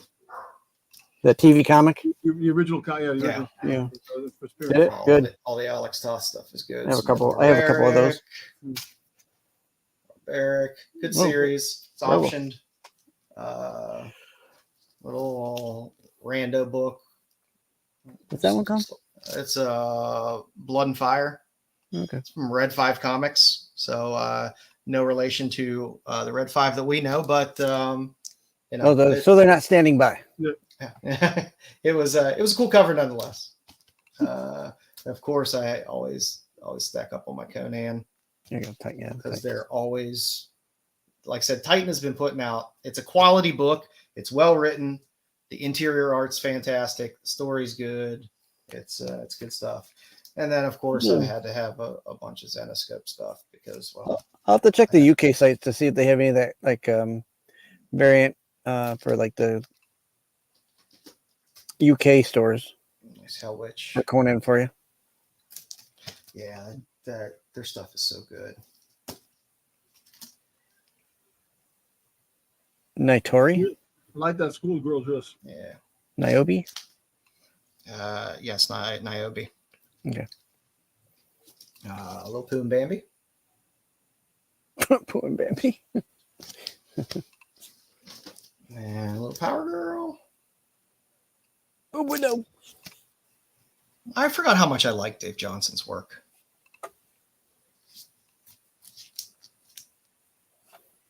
And last but not least, Grendel. This is actually a decent read. This new Grendel series. This was a decent cover on it as well. This was the B cover. So yeah, that was my stack for this week. Two big boxes came in. Of course, one box they left in the rain at my mailbox, at the foot of my mailbox. Oh shit! They left it in the goddamn rain. I came out the next day, and normally they put my stuff on my porch, which is covered, and those assholes left it on the mailbox, which is at the road, just right at the bottom of the mailbox, just leaning against the mailbox, and it rained. And I was like, Jesus Christ. But I got lucky. I just had to scrape a few of the shitty packing peanuts from Tefal off the box, and I was okay. They have those packing peanuts that expand, that aren't styrofoam, that biodegrade, so you can just spray them with water and they immediately shrink, but then they also turn into like this pasty glue stuff. So a testament to Tefal how they pack their books, because that box was wet as shit and all my books were fine. So yeah, I don't know if you remember, that happened to me last year, but at the same time, actually. Well, it was in June. Yep. The mailman left 4 of my packages on the front stoop. You got something, Tom? I found 2 things. I like these books right here. These Mailman Game. Number 4. Oh, that is nice. I got that, and then I got the Ahsoka. Yeah. Right? Oh, I like that one. And I know there's nude covers. Some big tendrils. I like these books. There's a couple of Boba Fett ones too that I have to pick up, but yeah, I was like, all right. Yeah, I normally pick up the Zenoscope ones when they do their 4th of July or their Star Wars ones. All right, boys. Good night. Tight 2 hours, just the way I like it. Nice and easy. Anything else you guys got? Let's see. We got.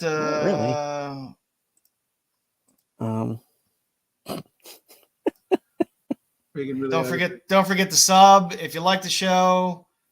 Give us a thumbs up. If not, I don't really give a shit either way. But it's nice. It's nice if you like it to give it a thumbs up. I like to say you really like me. You really like me. Right. Like. Yeah, if you haven't subbed to Renovision, please do. Pete started that Toy Informer channel. So I know BK's pushing for Dom to be front and center on that channel and get some toy videos up there. This is what I say. If you're happy, watch the show. If you're sad, watch the show. If you're depressed, watch the show. If you're if you have problems in life, watch the show. This could do wonders for your well-being and your sanity.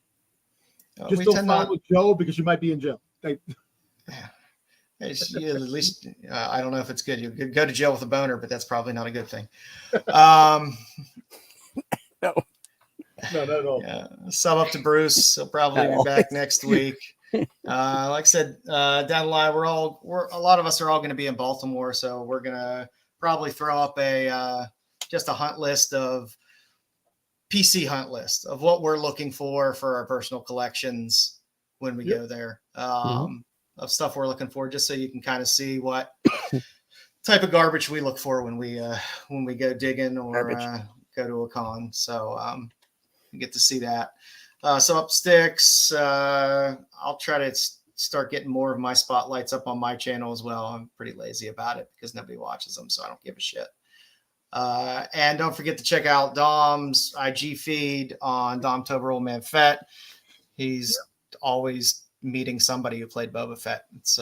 It's quite amazing. How many people that have played Boba Fett and how many of them Dom has met. It's impressive. It's easier said than done, man. Not many people want to do these damn cons. You got the Fett 5 that show up, on the circuit, out there. You got to get them all in one spot. Yeah, you got nice. That, but the other people, man, a lot of people don't do cons, and it's like I'm trying, I'm actually I gotta hit people up. If you hit people up, I have to hit people up to see if they if I submit something, if they will autograph it, for me because I know some of the people, if you hit them up or hit their, their assistant up or something like that, they can arrange something. I don't know. It's just a hard thing to do. A lot of these cons now too are having where you could send in and have them sign it. Say their con is in Seattle, especially for commissions. Yeah, send in whatever it is you want to have them sign. They can sign it at the con, and they'll send it right back to you. Yeah, I know, but you know what's funny? It's like a lot of people prior to the pandemic used to be a con, just do regular cons back and forth. And you mind you, a lot of people are old now. A lot of people are up there in age, are in the 60s, late 70s. So young kids. It's hard for them to travel and get places, and it sucks because these people aren't getting any younger. I know. No. We're not getting any younger. Yeah. So. Yeah, but get them while you can get them. Catch Me Outside girl, man. She's freaking making $57 million, and she's still young. So, no. We're gonna wait. Baltimore Con is September 20th through the 22nd. So, probably a couple weeks before that, we'll probably put together a little segment to talk about the stuff we're all gonna look for. I'm already working on my list of stuff because Baltimore is. It is a comic con, unlike a lot of the other cons where it's swords, comics, swords. They get a boost of that, but I mean, still. Well, there's a lot of actors that go sign autographs. It's not a con for people who like to go LARPing. Yes. No. Well, a lot of the cons lean heavy into actors as as getting personalities in there, and that's what they lean into. And the vendors, you sometimes don't get as many vendors as you want in terms of comics. I like to go for comics. I don't really look for other shit because I don't really collect a bunch of other shit. But to go to Baltimore, there'll be a lot of vendors there. So I'm excited to be able to dig through some boxes, not have to look around on eBay or find some dusty dollar boxes of a store that I've been to 100 times before. There's one book in particular that I'm actually looking for, and if I get a graded copy, it's going to have to be at least a 5.5 because it's expensive, and if I can find the copy at least over 5, I'll be happy. Just put Marco on it. You put Marco on it. Be like, find one of your vendor friends. Give me a price on this. Yeah. But yeah. It's funny. Believe it or not, I'll tell you all the time. Marco, knows everybody. He knows a lot of people. I'll be honest with you. He does at the con. He knows people. He walks in there. He got everybody that works the cons know him, and he knows a lot of people. Never be shy, and never sleep on connections. When you're hunting for books. Oh yeah. Because the more people that know you're looking for something that have connections, there's always a better chance you might get it, especially if it's something that's rare or you're looking for it in a specific grade. And I need a newsstand or a Mark Jewelers, and say they might know somebody that has it, and you might be able to catch a little discount on it. So it's not bad. If you not used to watching the CBSI Hot 10, it comes on right before this show. So, you can watch Pete and watch that Hot 10 list, the CBSI Hot 10. Go over to CBSI.com and check out Pete's write-up on everything. You slip into us with the OLI. You can also go over to CBSI and check out Pete's OLI write-up, where he probably talks about more comic-based things about those books than we do. But he has a write-up there as well, which is always fun. Tomorrow night, the SNS boys will be there and in full effect. Doing something. It'll be good. Styx has a new segment that he's been running. It's started last week. Channel. It's fun. It's always a fun show. Saturday night's always fun. Explain to King's Portal what TAC is. Oh, sorry. Did I say TAC instead of SNS? Because what's TAC? Oh, TAC is the totally awesome, coolest show. That's that's the Wednesday show where Marco yells at everybody and tells them why they're wrong about everything. And he never lets anybody speak. No, but he puts some time in and has been doing some really good grading segments where he's showing two books that are similarly graded and, you know, being able to look at the defects of those books. And it does help. It really does help to watch shows like that and understand what to look for when you're grading a book, to kind of start eyeballing those things when you're looking at things. Cause I know a lot of people will eyeball something like this is a 9.8 or this is a 6.0. And when you're looking to send in a book and don't know, it's good to have someone in the community that can help you with that. And that show definitely helps people along. I don't know. Hello, Anthony Tang. I don't know. My mother's maiden name too? Yeah. She's the last four of my social. What's your high school name? There you go. But yeah, no, it's definitely good to know. And it's good to know because a lot of us buy books raw. A lot of us, like, I don't send a lot of books in to get graded, if ever. I buy graded books and I know the price points that I want to buy those graded books at. But, you know, a lot of times people will, you know, a lot of times a raw will sell, like a 6.0 raw will sell for more than a 6.0 graded sometimes. And it's just because people aren't paying attention to the quality of that raw book, what the market's doing. So, yeah, it's a good little education. I know he puts some time into that, and it is a good series. And Dubs News is always fantastic as well. Yep. So I enjoy it. And it's the one show where we get the Hefe on, you know, live. So Pete's on as well. So enjoy the lineup. Sunday, I'm sure you guys will be doing an Acolyte roundup of how you felt with what your t-shirt. Anthony. My oh my. Come on, whose friend is that? Come on, man. Very personal tonight, Anthony. Yeah. But yeah, it's not what your name was in school, and it's not what your teacher's name was. It was who's the janitor that worked in your school. It's what's my childhood pet name, and what street did I live on, and interesting. Always fun. People fish. Have fun, Anthony. I hope somebody gives you some good false information that leads you down a rabbit hole for 2 to 3 hours of wasted time tonight. Go to Anthony, go to OnlyFans and look up this chick. She has a good high school name, and she'll give you a teacher's name, and you get some of that $57 million.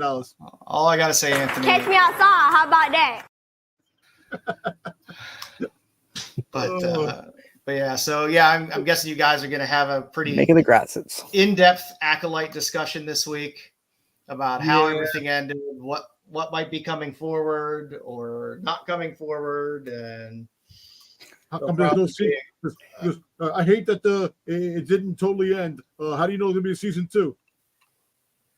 You know, but like I said, the way I look at it, I saw a story about 4 Jedi fuck-ups. And they ran that story arc, and I got closure on that story arc. So if I get nothing else out of it and they never do a season 2, fine. It did well enough that I'm sure it's going to get a season 2. But, you know. I think it ended in a place that if they don't do a season 2 and they do something else media-wise, it'll be fine. We'll be fine. Yeah. Apparently, it's kind of funny. I just read an article that they were supposed to be at the end. The freaking Osha was supposed to kiss. The sexy kiss, sexy time. Yeah. It was supposed to kiss at the end, but they had a little handhold. Listen, but you know what the funny thing is? Not for the Plagueis. So apparently, the plans that Leslie Headland had to change. Lucasfilm did not want to do a totally stiff freaking show. Yeah, Lucasfilm felt that it'd be too disturbing for kids to watch. So, I don't understand the, Yeah, I like him as more of just a fallen Jedi anyway. Yeah. You know what? I still think that he's part of the night that he began the Knights of Ren. and a couple of things that it was more to the story. Yes, he was freaking Vanessa Rose Padawan. Tits McGee. That was the high school cheerleader. Backseat Becky, baby. Backseat Becky. Tits McGee. Mine was Miss Taskmaster. Yeah, I mean, it's like I said, I like that they left things kind of open. They didn't make him a Sith. They left things open ended with Plagueis. Why is he there? Is he just observing? Was he a master? So somebody actually made a video. Someone made a video of Plagueis creeping out, and they played sexy music, and they showed Quimera. Yeah, it was funny. I was like, yeah, like that. They could do nothing else with it, and I know that'll piss some people off, but I'm fine with that as well. You know what's funny? I really believe that the Skeleton Crew is going to be a fun show. I hope it is. I really hope so too. You know, you got Jude Law. You know, Jude Law as playing Jod. Meanwhile, Jude's name is Jude. That's his name, Jod. They can't make up fucking names anymore. But no, it's just like Game of Thrones. It's like, let's just manipulate some names really bad. You're Alicent, and you are Gerard. And that's an extra R. Yeah. But you know what? Listen, if they do a good, because listen, remember back in the 80s and the 90s, a good film with kids like Goonies and Monster Squad and shit like that. Those are good shows. Monster Squad is awesome. I love Monster Squad. Yeah, it's awesome. Awesome. So, but we'll see. And it's in the Mando time period, so you never know who will pop up. So we'll see. Like I said, I'm Skeleton Crew. Like I said, I'm not the biggest fan of the Mandoverse in general, because to me it took away from Mandalorian in and of itself. Because I wanted I just wanted a goddamn Lone Wolf and Cub show. That's all I wanted, and I kind of enjoyed that first season of getting those kind of, hey, what wacky adventure are we going to get into this week? The second season, I still think the second season was the best. Yes, because Boba Fett came back. I just like it. Yes, but the second season was really good, really edgy, and it had good stuff. I don't give a shit. My father with Jango Fett. Yo, there were some decent episodes in it. You don't get no Boba Fett, but you get Jack Black and freaking goddamn Lizzo. Yeah, really? Come on. But you know, by that point, they were like, "Well, we're going to do this thing. You're going to get a universe." And to me, once it's like a universe, then it's like you just gotta. There's too much shit going on, and they always feel like they want to tie it all in together. Yeah. Yo, listen, they said that I was the bully. You know, look, at the end of the day, red herring. Is that what that is? Pierre Morrison has quoted, red herring. He wants to take over an episode of Mando because Mando took over his show. He wants to take over an episode of Mando. But push for season 2. All right. All righty, gents. Any wonderful last words before we skate out on this beautiful Friday? Enjoy your weekends, folks. Enjoy your weekend. Relax. Spend time with family. Exactly. Go read some comic books. Love family. Go get laid. No, Good love things. family. You know, and you know what? Love your friends. You know, and love what you do in life. Life is short. Remember that. Yes. And thanks for hanging out, guys. Take care, everyone.